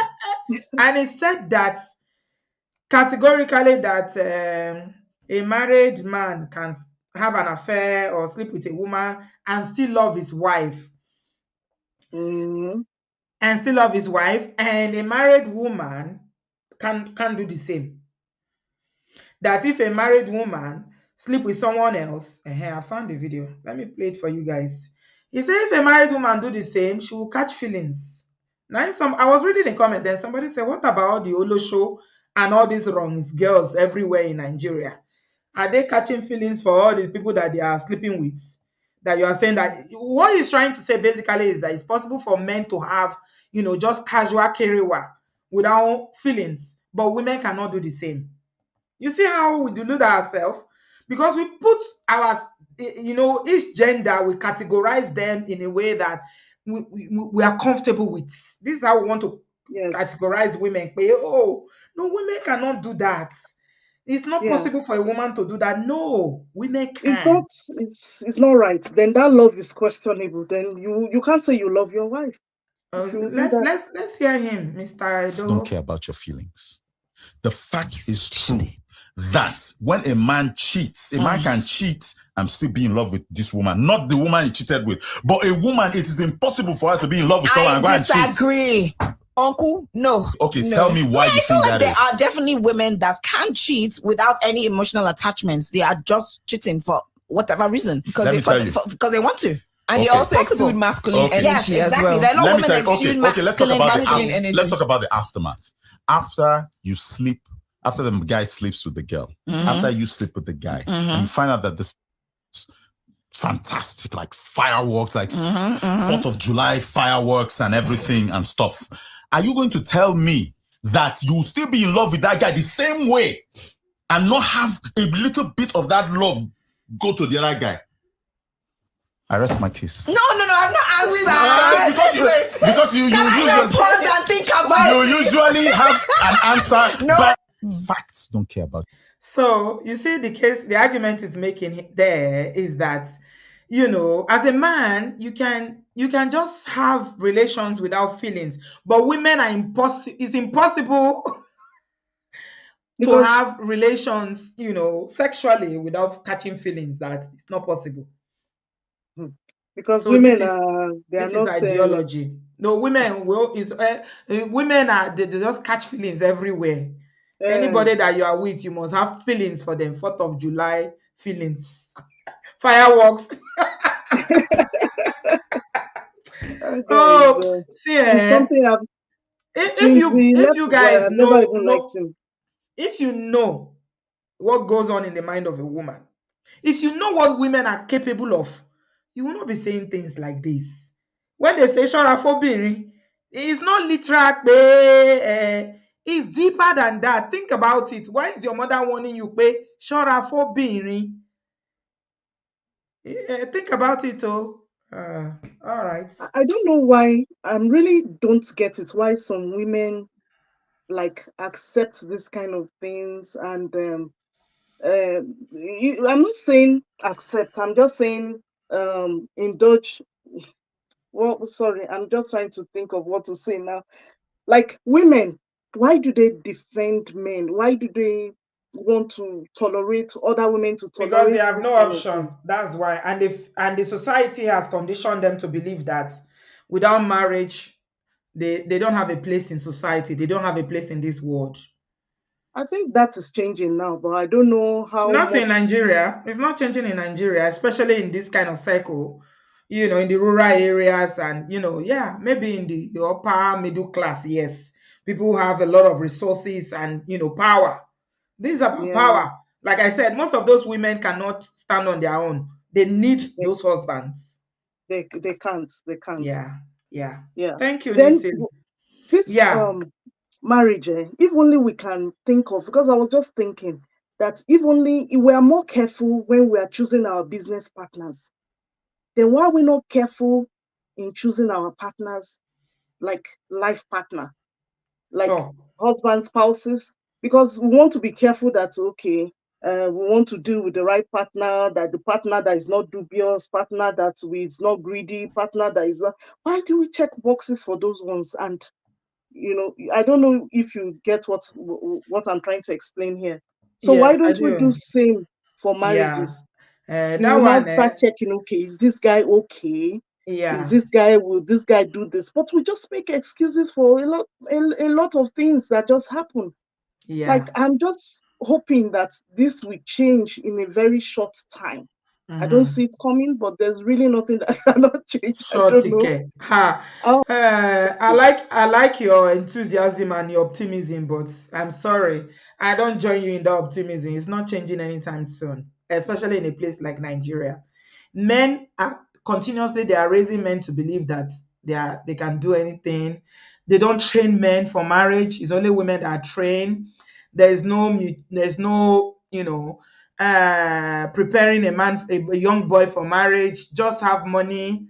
And like somebody said, I think it was Dami that said it when she called in that, especially diaspora marriages. You see, that's why when they come to the abroad, you now see it like, but they were happy. They were married in Nigeria for so long. They came abroad within 1 year. The marriage is ending because the equation was never balanced. And people are looking for balance. They're looking for equality here. We are looking for, balancing things out. Hmm? They just do whatever they like. That's why when people come here, they're like, mi ò gbọ́, mi ò gbà. And now they start saying, now Mumu, they bring the wife come abroad. Who they bring the wife come abroad? Yeah. Lady Strong, thank you very much for calling, Nisi. Lady Strong, you are next in line. Unmute yourself. What do you have to say? Hi, Auntie B. Hello, darling. Where are you joining us from? Washington, D.C. This is, I don't know, a very scary situation because you see these women that do not want to hold their husband accountable for sleeping with their young sister. These are the same women that will not hold their husbands accountable for sleeping with their own daughters, you see? Yeah. So Yeah. it's really dangerous. These are the people who enable pedophiles in the family. And I do not know if it's our African tradition. They are so obsessed with, keeping the family name, but they are just traumatizing, children. That's why you find that a child has just gone, wild. They don't want anything to do with their family because usually those people are painted as the black sheep of the family, really. So it's really sickening. I myself have had, an experience where I've seen, uncles do that to my auntie's young sisters, and the family just watch. They just watch because, okay, yeah, he has money and everything, and they just turn, the blind eye. Yeah. It's really it happens a lot in the African community because if you're a person who has even experienced like sexual abuse, you try to talk to your friends about it. They're like, don't talk about it. Come on, it's your father, it's your uncle. Keep it to yourself. Don't let people know. It's like Africans are uncomfortable, to call a things spade out. a spade. Anything, yeah, a spade. That's it. Yeah, and the more they're involved in the church, I'm a Christian myself, the more it becomes toxic. Yeah. Because they're like, no, she's the one who did that to him spiritually. She seduced him, even if the guy has children all over, but the wife will not want to hold him accountable. It's really sickening, but it happens more than people actually think it happens. And I'm glad that you have these platforms that discusses what happens in many African households, because these type of things, because they happen, in secret, and people don't want to discuss them. And then the individual who is a victim, they keep it to themselves, and they think it's only happening to them, so they should just try to get over it, and they suffer alone. But now you're opening, the stage for people to see that, okay, these things, are very common and they are not right, because a lot of victims, they end up believing as if, hey, it is normal for my father to sleep with me. It is normal for, my older sister's husband to sleep with me. It's really, I don't know, it's really toxic. And I pray that as you continue speaking about this type of things, it brings change in our community, whereby we start holding these men and women to accountable of their actions. Thank you so much. Really appreciate you, Lady Strong. Spoken very, very well. Taking it to another dimension that, we've not talked about, because a man that can do this to their wife's sister can do it to their daughter, because we are talking about people who cannot have any control. Remember, no self-control. Once the thing enter you just anybody available.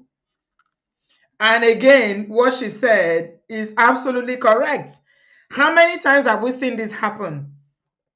Dami gave us an example, a reminder really, about what, the last caller just said. The case of Dr. Femi is cooling his heels in prison now.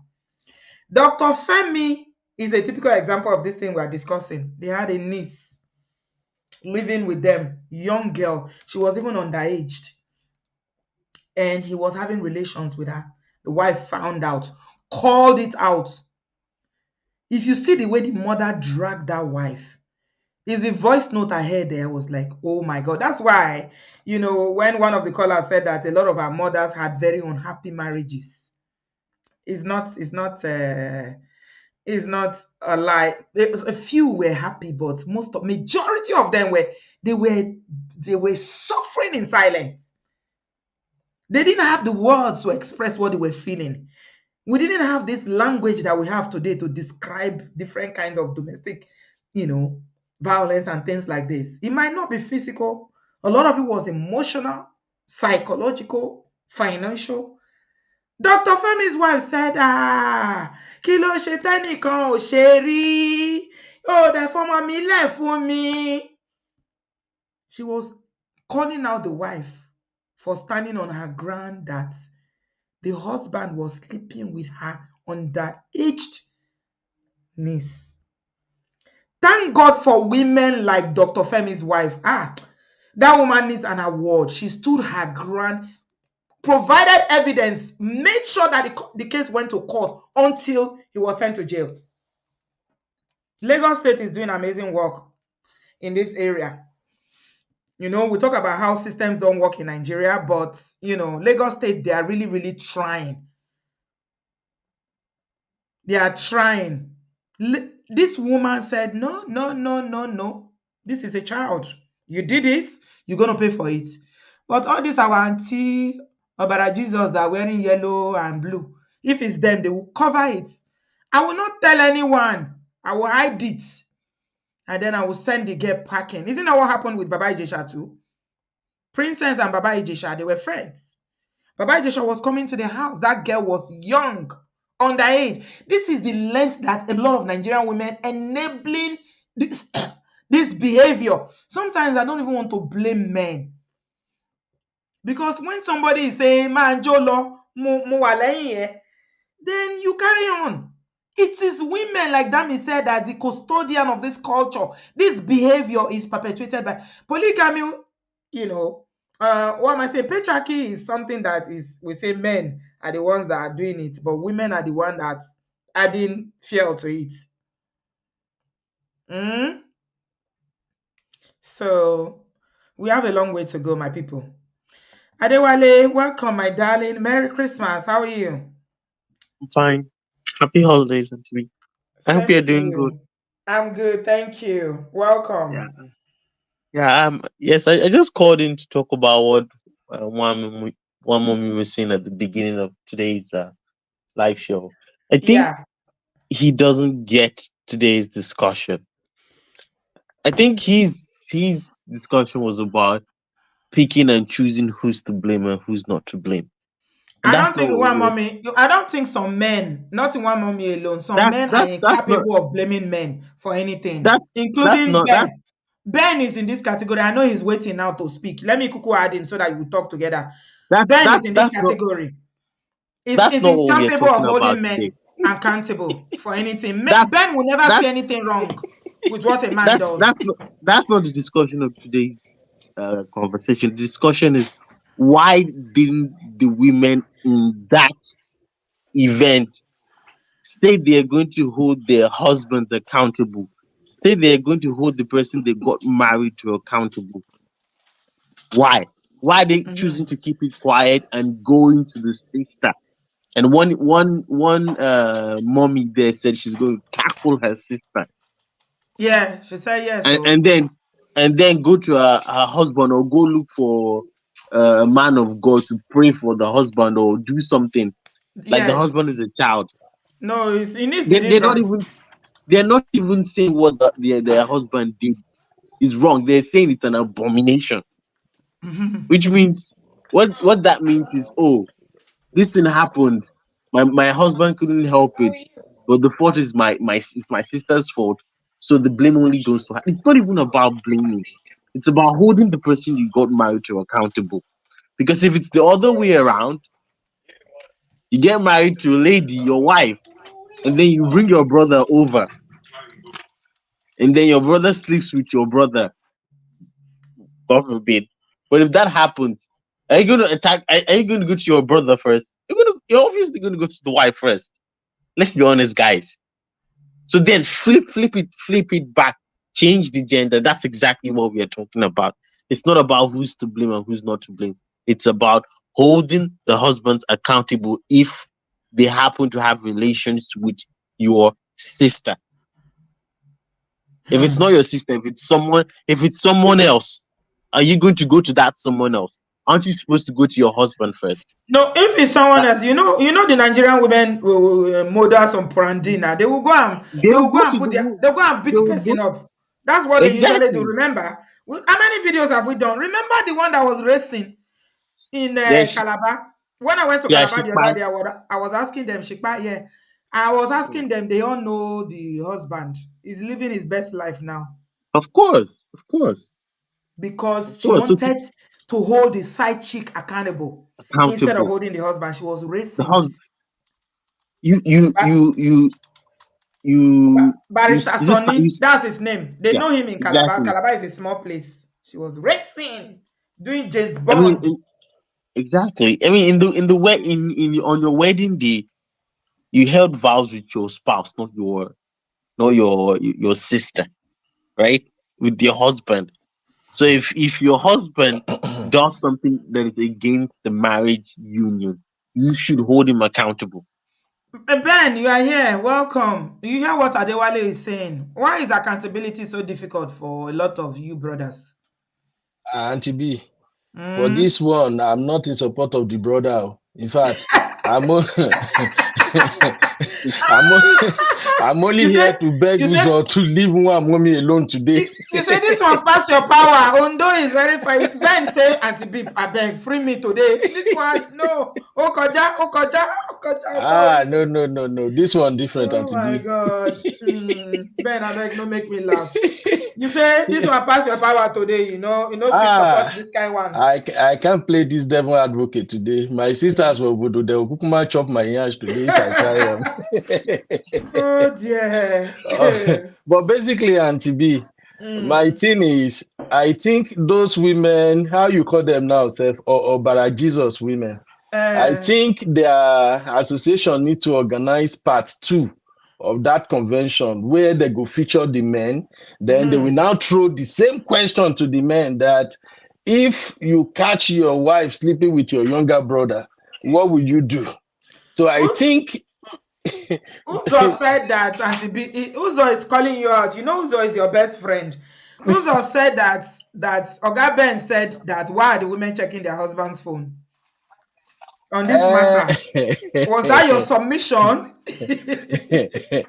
Auntie B, you know, say that phone own. Everything that you say here will be used against you in the court of law. Brother Ben, I advise you in your own best interest. Choose your words very carefully. I go plead the 5th Amendment. Oh my days. Frankly speaking, Auntie B, this one, it just passed me. And just to give my candid opinion, I think those women, they are just kind of restating what their pastors have kind of planted in them. Because if you watch the trend on social media now, there are a lot of messages from all these Nigerian pastors who are trying to attempt that they are kind of educating the women, and all they are saying is, oh, you have to respect your husband. You have to know that the husband is the head. I even saw one from Pastor Chris when he was trying to tell women that God intentionally create women to support men. Which Women Chris? should... Which the Chris same is that? Pastor Chris. The same The one Pastor that is Chris. divorced? Yes, I even shared the video on my Facebook. He's hiding his divorce. He never spoke today. about it. His followers, all his numerous followers still think that he's married though. It's a no-go That's how they area. have to do it now. Nobody talks about it. They have to protect him, and the good thing is the wife is not talking. The only person that's always shouting it is that Pastor Chris is divorced. Pastor Chris is divorced. No, Pastor Shola is a troublemaker. No, Pastor Shola is actually one of my best pastors, to be honest. It's the one they don't like until they have problem. That's when they start going. They can't like him. They can't like him because he called the shot the way it is. You know, he just tell them how it is. For them, they don't like real people. They like liars. People who condone their nonsense. That's what they like. Like all these ones.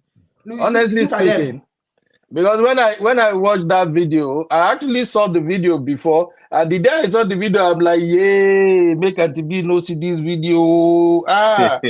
Obodofam go finish this women. No. I'm not surprised. I'm not surprised at the video because they're only spewing the mindset of the older generation. Exactly. That's just what you saw in that video.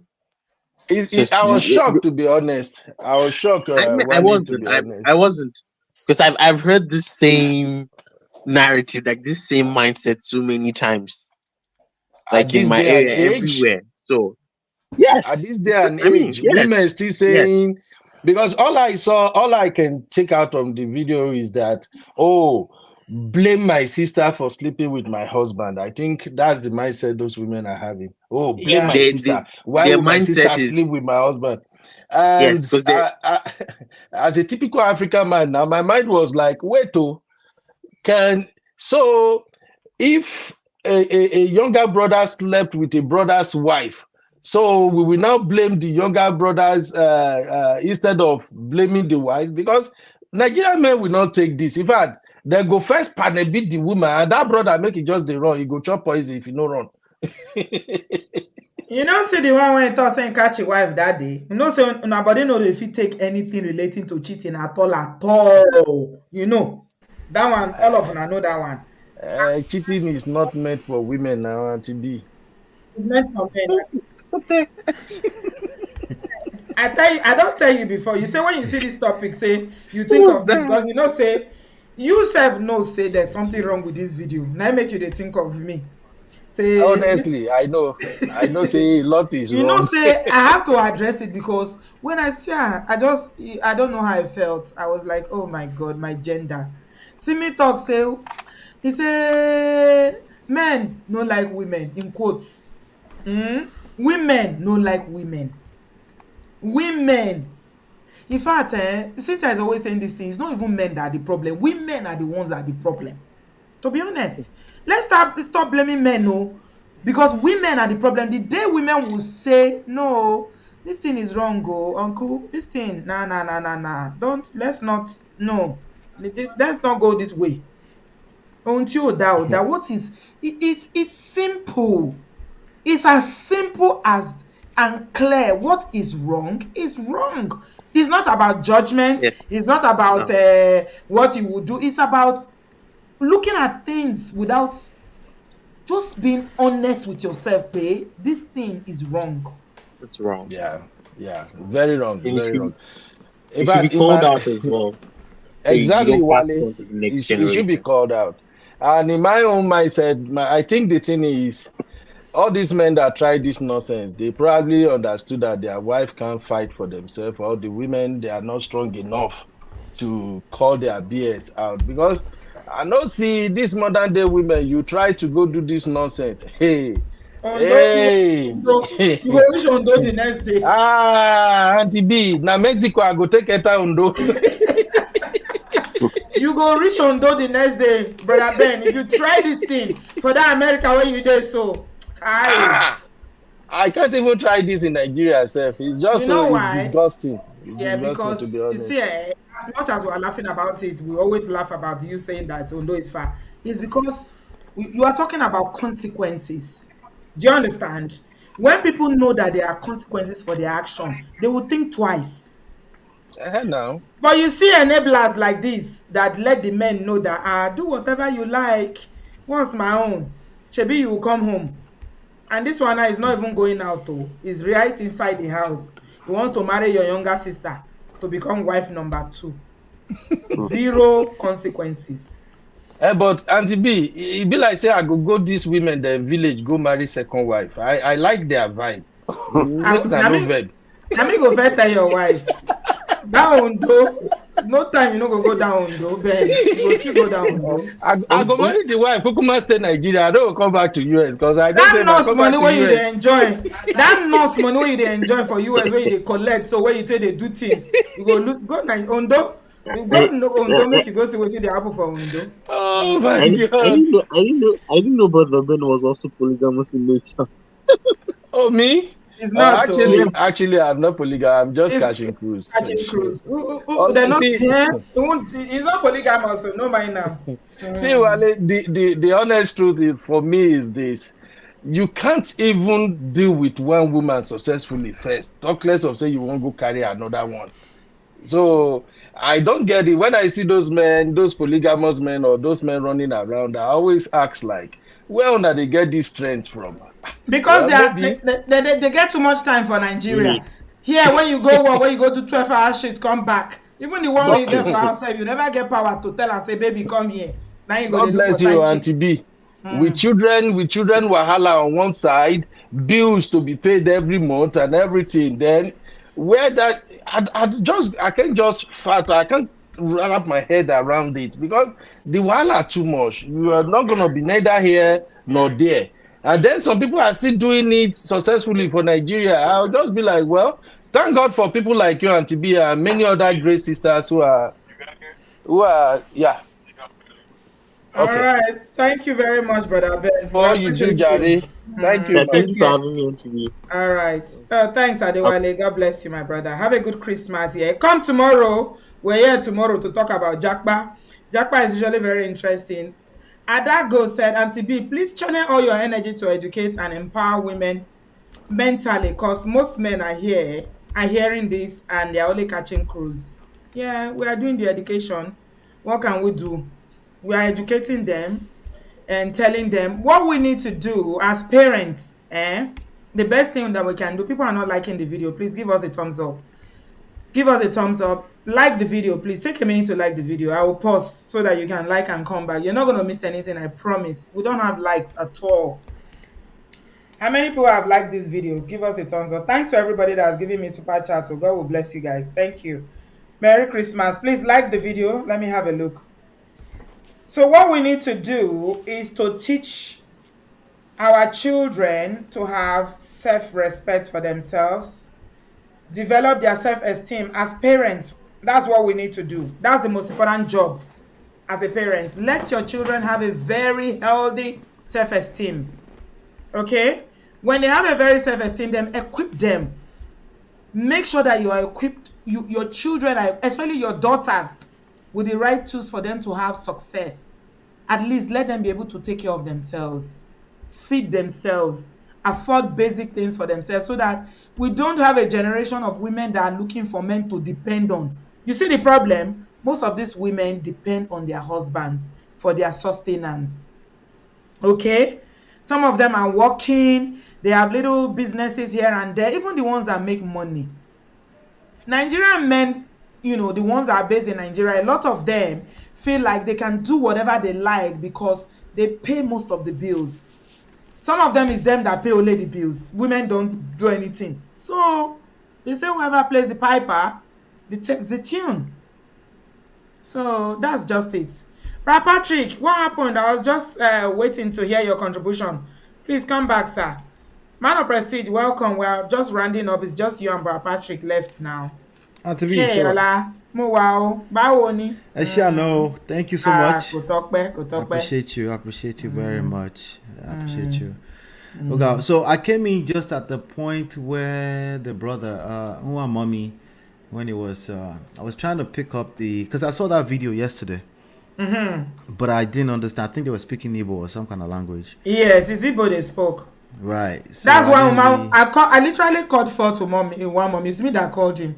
Uzo was already rolling her eyes. Uzo and one mommy have an ongoing friendship. Oh, got you. Uzo was already rolling her eyes. I was looking for an interpreter, so I called one mommy and he jumped in. Oh, so it was the one that interpreted. It was the one that interpreted for us, so madam. Yeah. Yeah, I missed that part. Yeah. So if you don't mind, so what I'm picking up is that these ladies, they basically said it was okay for their some husband slept with her. Can you give me like a quick synopsis? If your husband sleep with your younger sister, what would you do? That's the question. You said give me that. You wanna you didn't know. That's how deep it is. If your husband is sleeping with your sister, what will you do? And let me just quickly, don't even guess. For those who are just coming, take a minute to like this video, please. Let me read the answers to you. Short answers, not long. Please. We are going to leave very soon so that you get the context of what we are talking about. Ola, deep gone. This is beyond. It's beyond Kini. And bearing in mind, this is a church program. Okay. Right. I noticed that. Yeah. They are in a church, and they asked the question: if you caught your husband sleeping with your sister, what would you do? The first woman said, I will use prayer to be following my husband. I will believe one day God will touch his heart. The second woman says, it's not my husband's fault, it's my sister's fault. I will lavish my husband with special love, and my sister is the one I will face. Jesus. The third woman said, first, what am I looking for in my husband's phone? You are not supposed to check his phone. That's what you get when you go to your husband's phone. And if I make a mistake of going to my husband's phone and find such, I will visit our parents and ask them to talk to my sister to leave my husband. I will then ask my sister to go back to our parents' home so that they can advise her to leave my man and go and marry her own husband. On my own husband's part, I won't tell him that I know anything. What I will do is that I will upgrade my character. If it's lacking in any area, then I'll back it up with prayer. The fifth woman said, first, I will not allow any other person to hear it. I will hide it. After seeing it, I will now go and fight my sister. Wow. That's 5 people basically exonerated the man. Yes. Yeah, I don't know. Sherry and B, this kind of mindset, it's very difficult for me to address. This was way far into the past. That's what they are past Ondo. They are in Jigawa State. These ones are in Jigawa State. Oh my God! How is she going to upgrade? What are you going to upgrade to? Yeah, it's a lost cause. Even way back then, this was a bad behavior. Period. Like even way back when, So I don't know how anybody in there, but that goes to tell you that's how deep this thing called mindset goes. Yeah. That's why. Let's allow Brother Patrick very quickly. Yeah, I think he's busy. Brother Patrick, sir. How are you, sir? Thank you for having me. This situation is so deep. Auntie B, from my own point of view, that's to do with a mental health issue. I'm serious. All 5 of them. Yes. That's a psychiatric word, Uncle Patrick. Auntie B. They got married in church, and there's a vow, like Adewale said. Yeah. What God has joined together, let no man put asunder. Right. One man.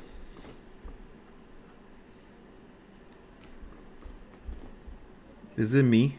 No, it's not you. We can't hear Brother Patrick anymore. Brother Patrick, are you there, sir? Okay, carry on, Ola, until he comes back. Okay. Yeah. So it's very. So I was like, I use a phrase called the frame of reference, right? So where I'm trying to address this issue from right now, in 2023 at 4:07 p.m. Eastern Standard Time. It's almost 2024. It's almost like asking me to address people that live in 2,000 years ago. Deep gone. Yeah, and there are 5 of them. If it's one person, it's easy to just leave this guy. This guy alone. There are not just 5 of them, Ola. There is a pastor there and his wife, and you should watch the video. Whenever they finish, they will say, "What's that their phrase again?" Am I off? You were off, sir. You are back. Sorry, I'm back. I was privileged to speak with a lady at my job. We are not in the same office, but we happen to work together today. She was married for 16 years. And so when she got out of that relationship, when she divorced, she has to go for 6 years of therapy. He said this guy messed her up. And like everybody said, that even our mothers were not even happy in their marriages, what they went through. And if this one, somebody is throwing it at your face, the fact that you don't even have the opportunity to refuse it and you are just absorbing it will result into mental health. Absolutely. That's true. These women don't know what they are doing. They are lost. If everybody can be doing that. Let me give you an example. I spoke to somebody, a lady, a family friend, and she said she wanted to do something. I said, no, you can't do it. And she said, well, I'm going to block some people in a few months. I never knew I was one of them. Auntie B, she just blocked me. I wanted to call her. I was bad. I felt bad until I now found out that even people that are older than me, she blocked them because of what she wanted to do. I said, oh my God, what has this lady got herself into? So, Auntie B, I'm going to women. Most of these women are enablers. They are the one causing this.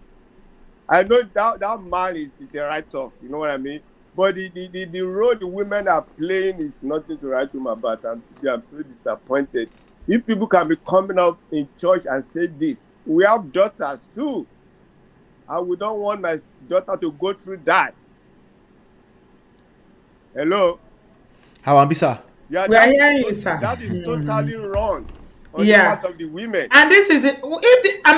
As a man of God yourselves, Brother Patrick, sir, this is happening in a church. Is it not the role of the pastor to correct this?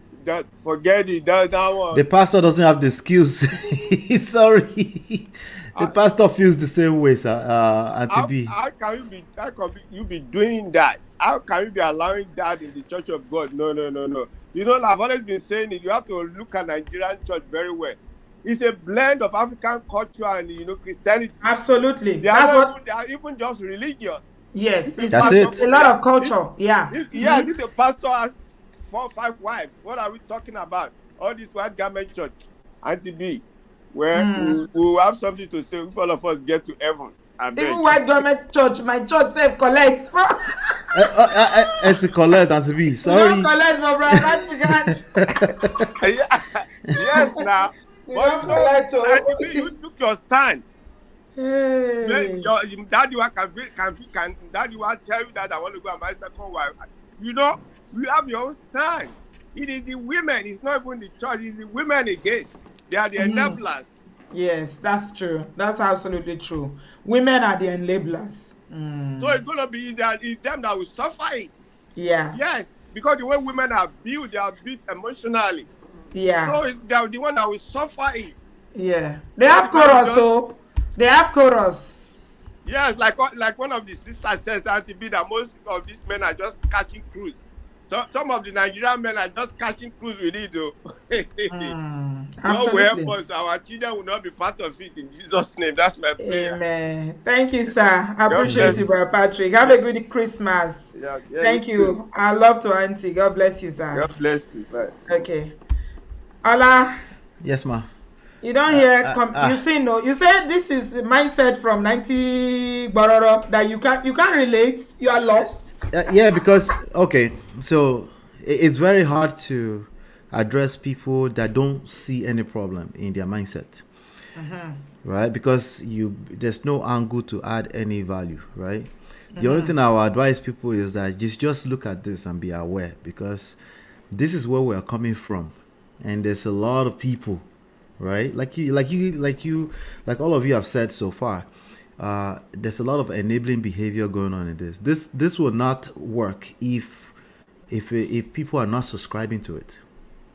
If women are not subscribing to it, it won't work. Absolutely, right? Absolutely. So if you look at even the way it's just like what was the name, Frank, right? Frank, like the example you gave with Frank. Yeah. You know, the reality of what he said is that it's actually women who accept that standard. If God forbid, right, your blood brother cheats or the wife cheats, the way you handle that are two different things. For an average person, this is you as a woman. Oh, your blood brother cheats, or your sister-in-law, his wife, cheated, right? One of them, as far as your mindset is concerned, if you're an average woman, has grave consequences. The other one is like, let's spank him on the hand. That's the reality. You know, so I think that's not what he's trying to say. He's trying to justify, but that's where that's coming from, you know. So until it becomes personal, oftentimes we don't really know. We don't take it seriously. Yeah. Yes. So, but that's the standard. It's called societal construct, social construct, societal standard. What I would say is that since it's individual, people will always agree with the way you see yourself. They will treat you accordingly, how you see yourself, your self-esteem, your self-respect, your self-love. Yeah. That's what it comes down to. But those women, self-respect, self-love, self-esteem. It's all about self. Yeah. I put something in my community. My community on Instagram is very, very busy. How many of you follow me? Even if I don't post on my page, I'm always posting on my community. And I put something. I said, when your life as a woman all your life is all about your husband, your partner. Let me read it out verbatim the way I wrote it so that I can remember to share the way I wrote it. I said that if a woman, your life only revolves around your husband, your life, a woman who lives only for her man will always be unhappy. If you live only for your man, you will always be unhappy, and the man will be unhappy too. Yeah, because it's never enough. No, it's too much. That's unrealistic expectation, because you put all your happiness, is this man that will make me happy, and the man said go tire. There's no space for him to have his own breathing space. He won't be able to breathe. Allow brothers to breathe. Please allow them to breathe. He won't be able to breathe though. Yeah. It's a struggle. Yeah. So the way I always try to talk to the brothers about this is the purpose, you know. It's just the same thing for women too, right? If you have to pick one between your woman or your spouse and purpose, your life mission and your purpose, always pick purpose so that you can have enough to pour into other people. If not, it's never enough. Somebody said it happened in Germany, and the man has left. They say it's a pastor, and he has left the wife now for the sister. That's what WS is telling us. For the sister of the woman. Yeah, he said, I know someone whose husband did it, and the woman kept saying her sister is a witch. Nkombe. He said the woman is a pastor of a church in Germany. The man has left the wife for the sister. True life story. I'm not sure if you're ready for this part of the story, but there's a story that's breaking out right now about one powerful, mighty man of God. I don't know how truthful it is. I think Cynthia was telling me something about it. TDJX, listen, we don't know, but things are happening. What is going on? We don't know, but things are happening. He can't have scandal. Yeah, Jesus. Things are happening, you know. So if I'm not exactly surprised when extreme stories like this happen. One thing I can tell you is that it is probably not you. This is probably not your story. You're probably not extreme. You won't have extreme issues. Cynthia was like mentioning this. it to me before I started the show. I was like, Cynthia, no, that's not true. I'm starting the show now. We'll talk later. We don't know. Allegation coming from? We don't know. All I know is that even Chinye sent me a video just before I jumped on, and I'm scared. But people that are talking, people are coming out to say things, making allegations. Auntie B, Nkombe. Let's just say that. Since we have a public platform, let's just wait. If nothing crazy happens over the next 2 weeks, then it's probably just another thing. But let's just all be clear that the extremes of anything your mind can conceive does happen. It's probably not going to be your story. That's not really what you need to be learning. What you need to learn is how to manage your relationships at our regular level here. And if you enable bad behavior, that you're incentivizing bad behavior, they will continue. There's no reason for them to change their behavior. If somebody is moving in a way that you don't like, you might have been manipulated by society. They might say, hey, don't weaponize sex against your husband, but you know that you don't feel like doing it, but you know that you're not happy with the way it's been moving. You're not communicating. You've been communicating, but words are not happening. Like, it's not like verbal communication is not working, right? But just keep in mind that you might be enabling bad behavior, because people don't change unless there's unless they're gravitating away from pain or towards some kind of pleasure, or relief. Thank you again. Auntie B, thank you. Eshiano, thank you so much. I appreciate you. Obro fam, everybody that showed up, I appreciate you. Cynthia, I see you. Everybody, thank you. I appreciate you. Thank you so much, man of prestige. Ola, the Efiko. Ola is an Efiko. He wrote a book on red flags. You guys, please. It's very, very interesting. I started reading it already. Make sure that you watch that video that we did yesterday and get the book. We are a community of readers. We have to read. Let me tell you guys a joke. Dr. Miriam, you are next. I'll tell you guys a joke. I went to Pastor Kingsley's, he had an event in London the other day before I went. I traveled. So I went with a friend of mine. And I wanted to buy a book there, but the crowd was so much. I couldn't wait. And they said it's going to be on Amazon. So I said, okay. I couldn't wait because it took longer than we thought. So I put, let me put the link. Somebody's asking me for the link of the video. Easy. Okay, I'll put it in a minute. So I bought the book, and the title of the book is How to Make Love to Your Wife Without Touching Her. That's his latest book. I always buy all his books because I love knowledge. And knowledge comes from information. Information comes from reading or listening to things like this. So somebody saw it and said, how to make love to your wife without touching her. I started laughing. I said, why are you laughing? He said, what's that? How is it possible? Not be juju be that. He said, not be juju be that. Say, what does it mean? What does it mean? How to make love to your wife without touching her? I say, understanding is far from you, sir. Sorry. You are looking at it literally. We are not talking about the physical kerewa. Okay? For a woman, it's deeper than that. So, I mean, that's just a side joke. Okay. Omira and Dr. Omira, welcome. How are you? Merry Christmas. Merry Christmas. Good evening. Can you hear me? Yes, my darling. How are you doing? Okay. Well, Auntie B, thank you so much for this program. I've thoroughly enjoyed it. And everyone has really contributed so well, especially this last part. So thank you so much. And thank you so much for this year. You have really, really taken us to so many different topics this year. And I just want you to know that we really, really appreciate you. Thank you. You're welcome. Thank you so much. I appreciate it too. And I've shared the link of my show with Ola, with the Man of Prestige. It's in the comment section now. Please click on it if you want to watch it.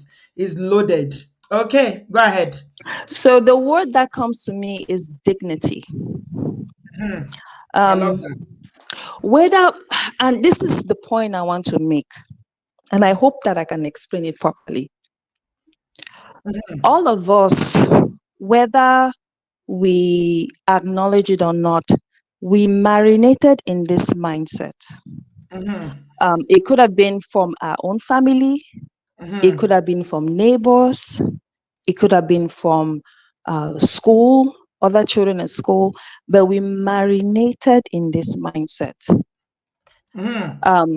And because of that, we may be doing the same thing that these women are doing, but in other aspects in a different way.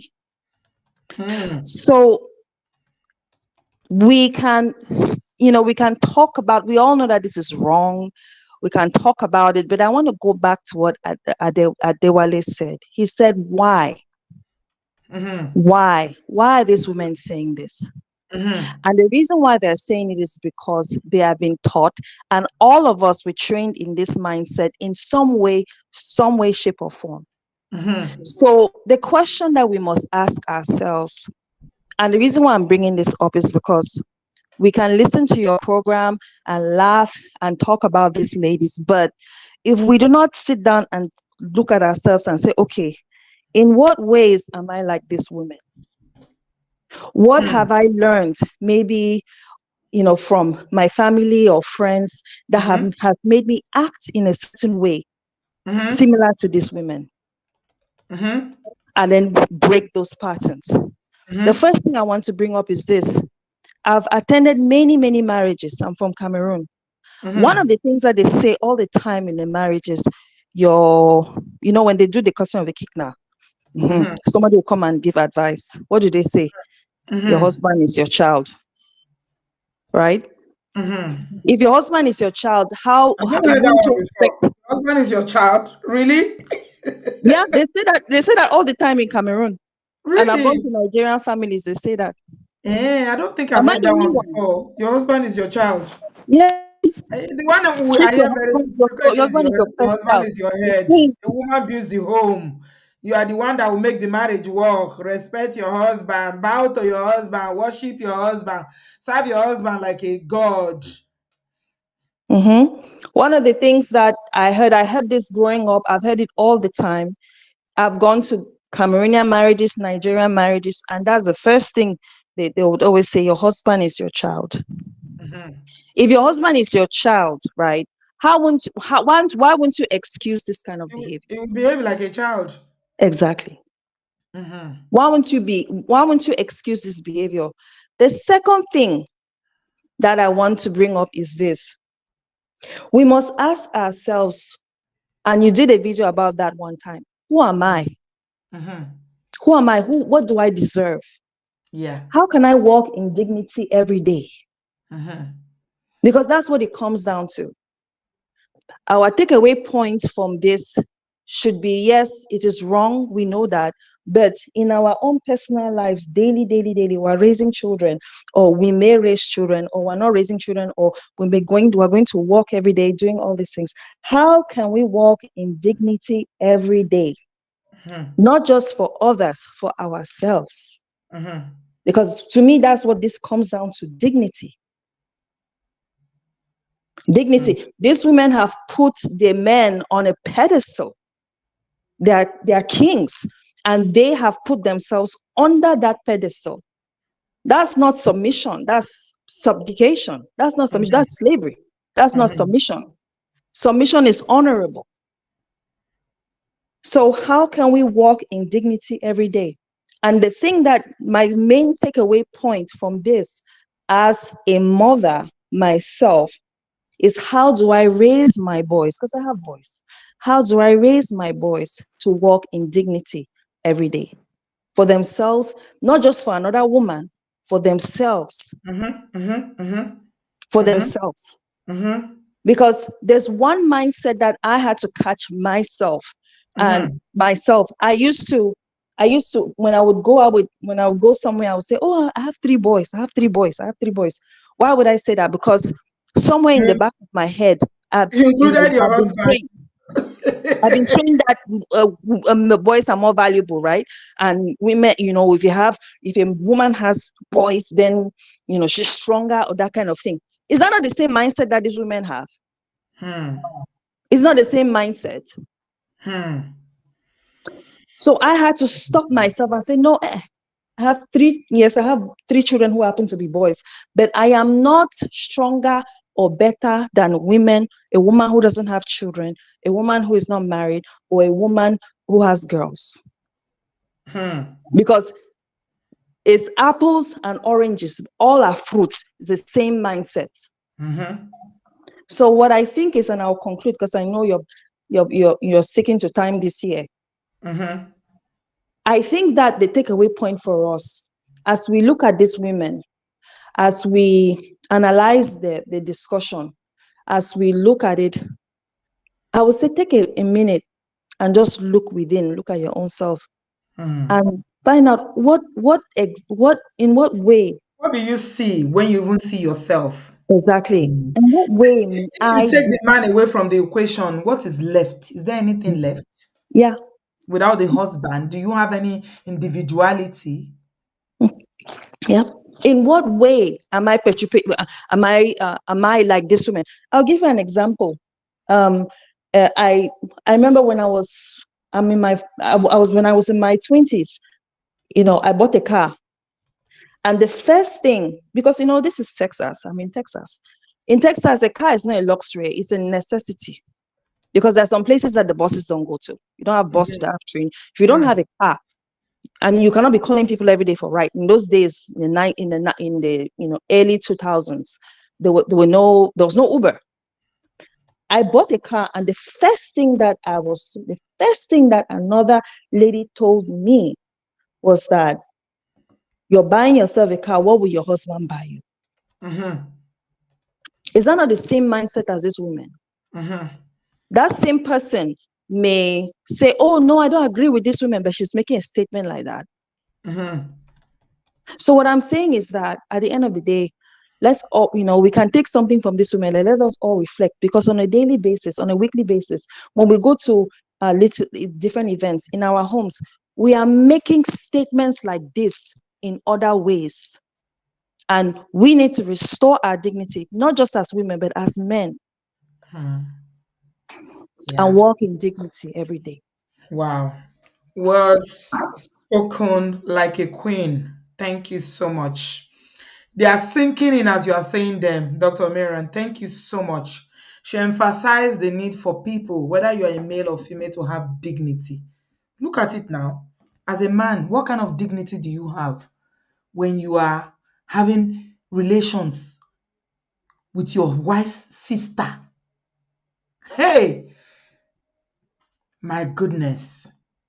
She's spoken very well, though. And whoever has ears, yeah, let them hear.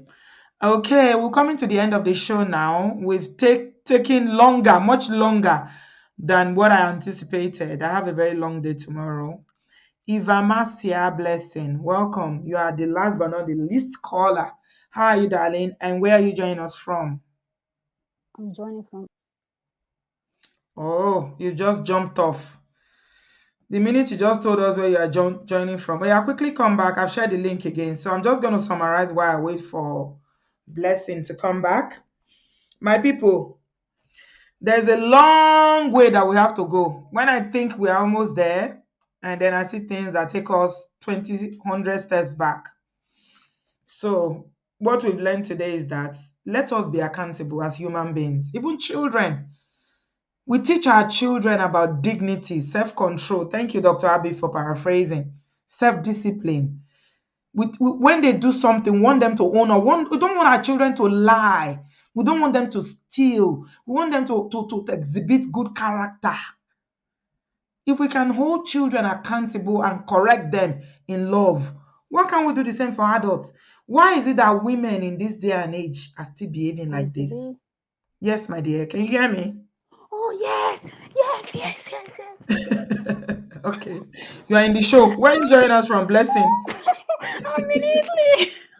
Italy. No, the internet is not good in Italy. No. I'm so glad I'm able to connect with you today. Oh, God. Welcome to the show. What do you have to say? Yes, I'll be following you. Anyway, I'm sorry. Yeah, I was crying when I was watching those women anyway, because I was the black sheep of the family. Because right from when I was young, I was always strange looking at how boys treat women. I'm like tomboy. So maybe if I'm 44 anyway, if it was old time ago, I would have been one of these lesbians. Anyway, I am not. I'm sorry. It's okay. Even if you are, we don't judge. That's fine. No. I know, Auntie B. That's why I like your show. Anyway, Yeah. what I'm saying is this thing we need to teach. Please, I beg you. Sometimes I hear you saying, "Oh, we're still less than 100,000." Please, Auntie B, don't stop. Continue your teaching, please. And what I want to say, we should teach our girls to love themselves. That marriage does not complete them. We're already individual. I'm married. I've got 2 kids. I have a boy and a girl. What I tell the boy, I tell the girl. Most of the time, my boy is 11. It's even him that will clean the house sometimes, hoover the house for us, set the table, because he sees his father doing it. You understand, Auntie B? And my husband, no. Like this woman now. If my husband goes out or even touch my sister or whoever, there's nothing to talk about. You already let yourself down. Yeah. There's nothing. That's what man of prestige say. You lack self-respect for yourself. Yes, you lack. Like I said, sometimes when I have arguments with my husband, I say I will not. Even if we leave each other tomorrow, it won't be because maybe I cheated on you, because I respect myself. I respect myself. So, and yes, okay, I respect myself, Auntie B. So, what I'm saying, if these men respect themselves, why? Because I was listening to that, you said one mommy or whatever, whoever. I'm sorry. He's still justifying. How will you bring your sister into my house? I can't understand. Put my head around it. Are you saying that because you make an instance to that? Because if maybe I'm a thief, I'm hungry, I go to a big supermarket, I will just sit down there and start eating everything because I'm hungry? I'll be held accountable for it. Exactly. So we should teach everybody to be accountable for every of their action. I think accountability is something that we, as the people, Black people, we struggle with it.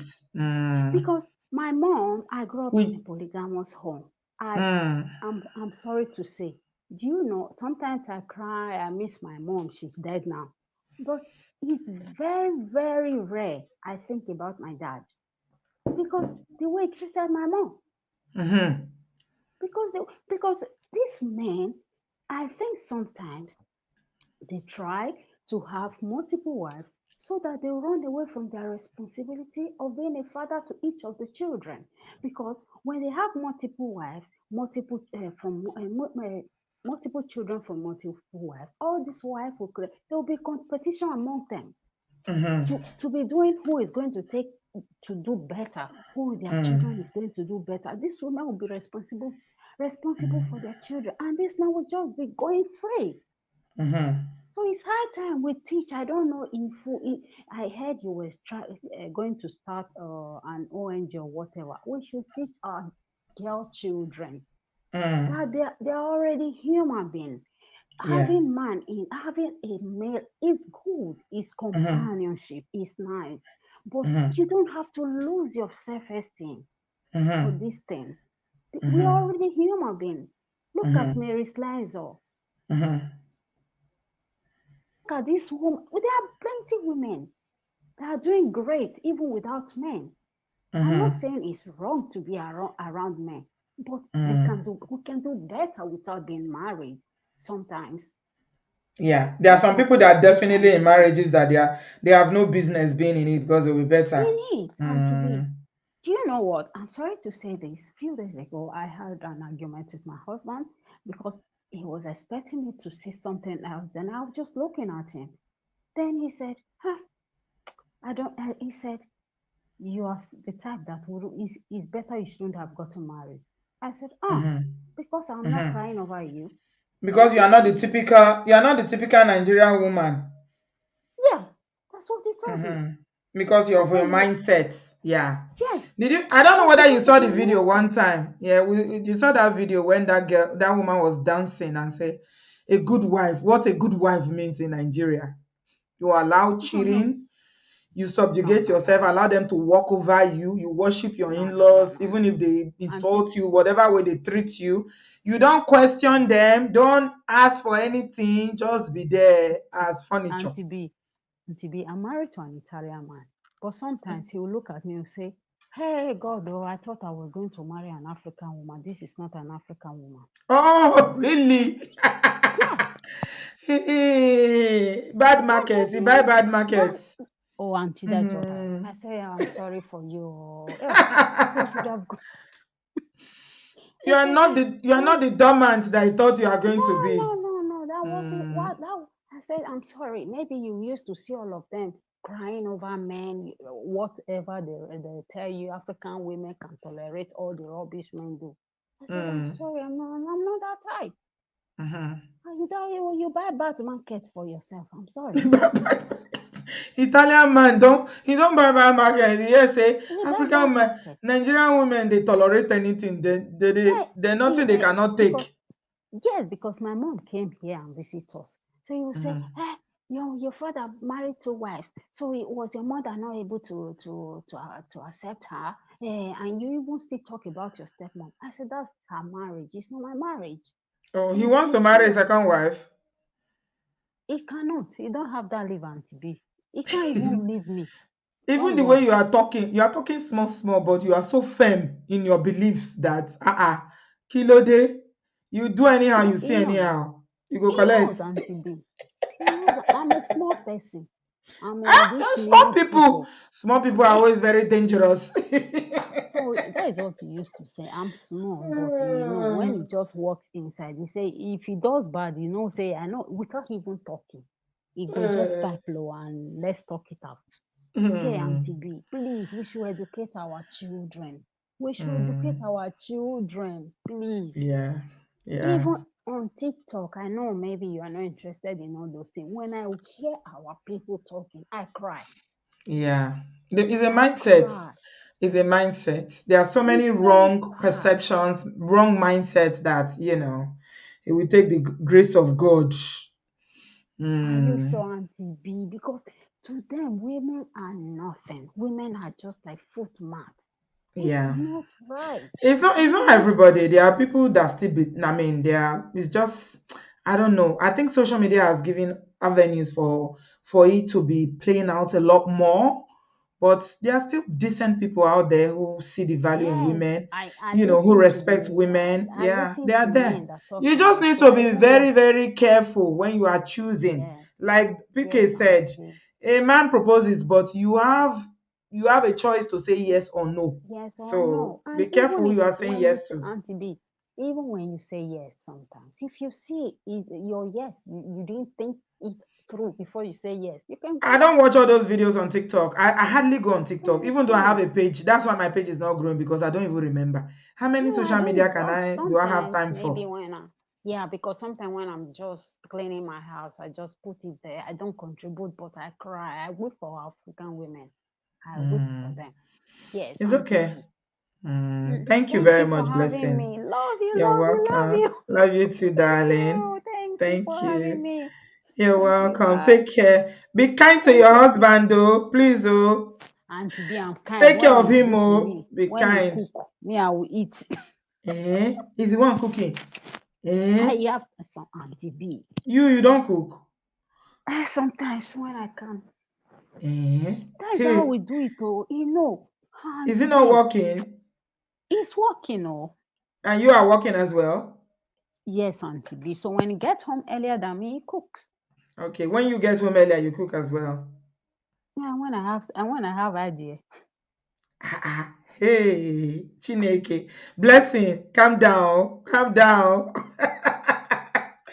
Just Okay, calm down. Take it easy with that Italian man, no? Auntie B, like what they used to tell us in Nigeria. They will be maltreating us, doing I don't know, is it childhood abuse or whatever, teaching us how to cook. All the things I learned how to cook in Nigeria, I'm not cooking it here.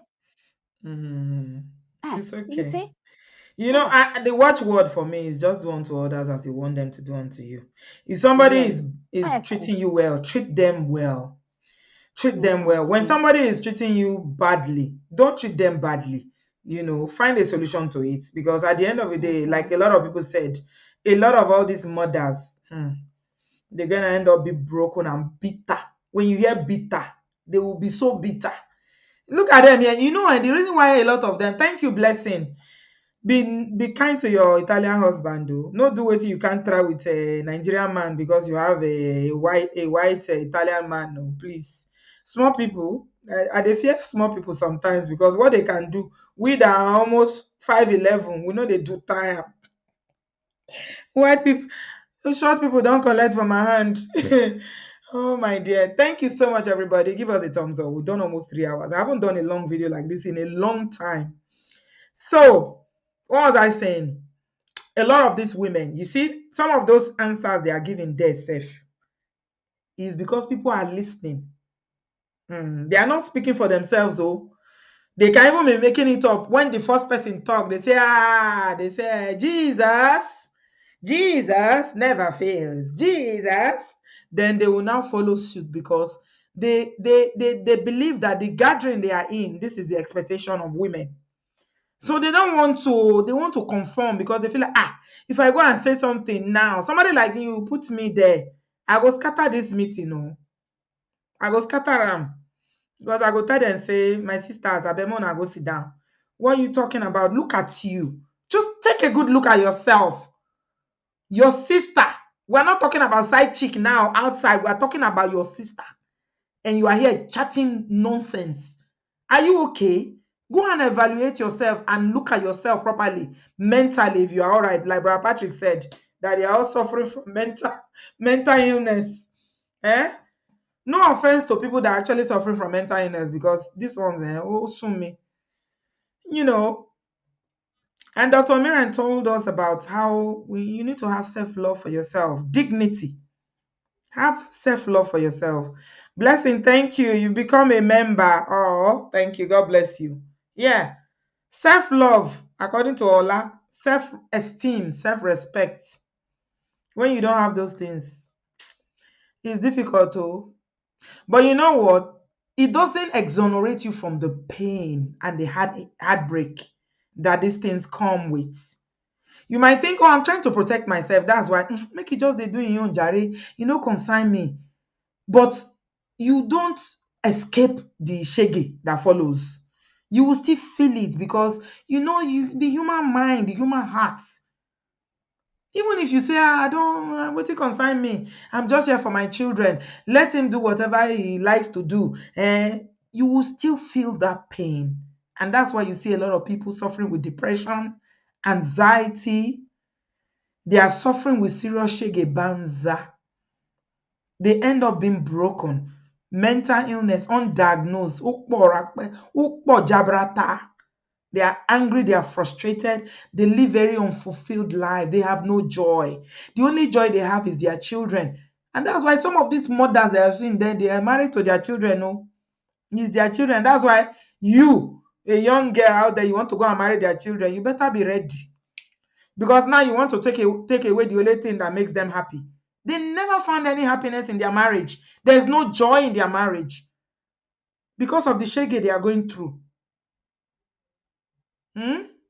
Yeah. They said they have been taught. Thank you, Dami. You've been taught not to look at your phone. Even though me, I say that as well. I say, what are you looking for? For you to be checking phone just to check, to trap, We have this ongoing conversation. I say, don't check. People say they have to check. For you to check because you want to catch somebody means that you already have suspicion about something. Let us have dignity and self-respect. Let's have self-love. You see, the thing about life is that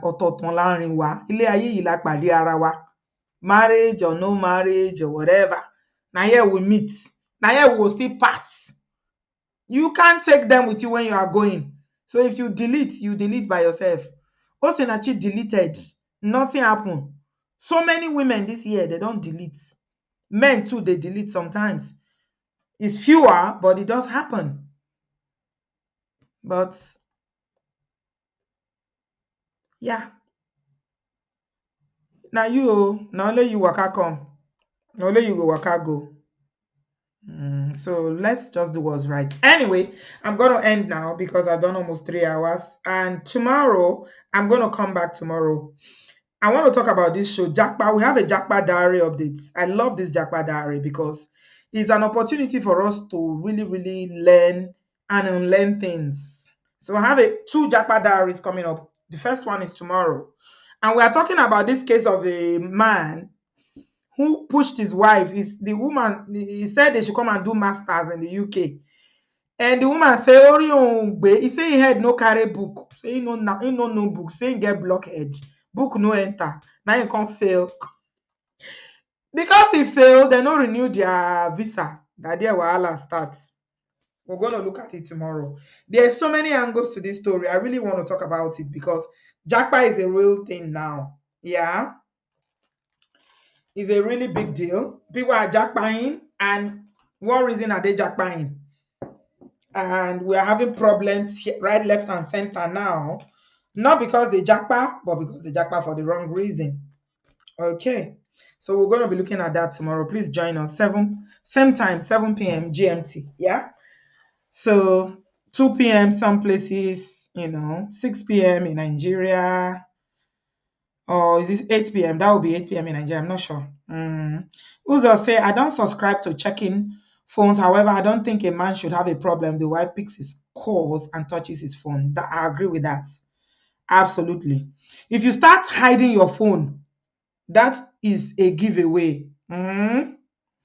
That is already telling your spouse that you're hiding something. You go to the bathroom. I saw a video one time, I think it's a skit, where this man ran out with soap. He almost fell down. Soap all over his body because he heard his phone ringing. He wanted to come and pick it. That's a red flag. That's to tell you that maybe Nkechi is calling you. You don't want your wife to know that Nkechi is on the phone. Why are you hiding your phone? Why? If you don't have anything to hide, be free. Don't take your phone and put under your pillow when you are sleeping.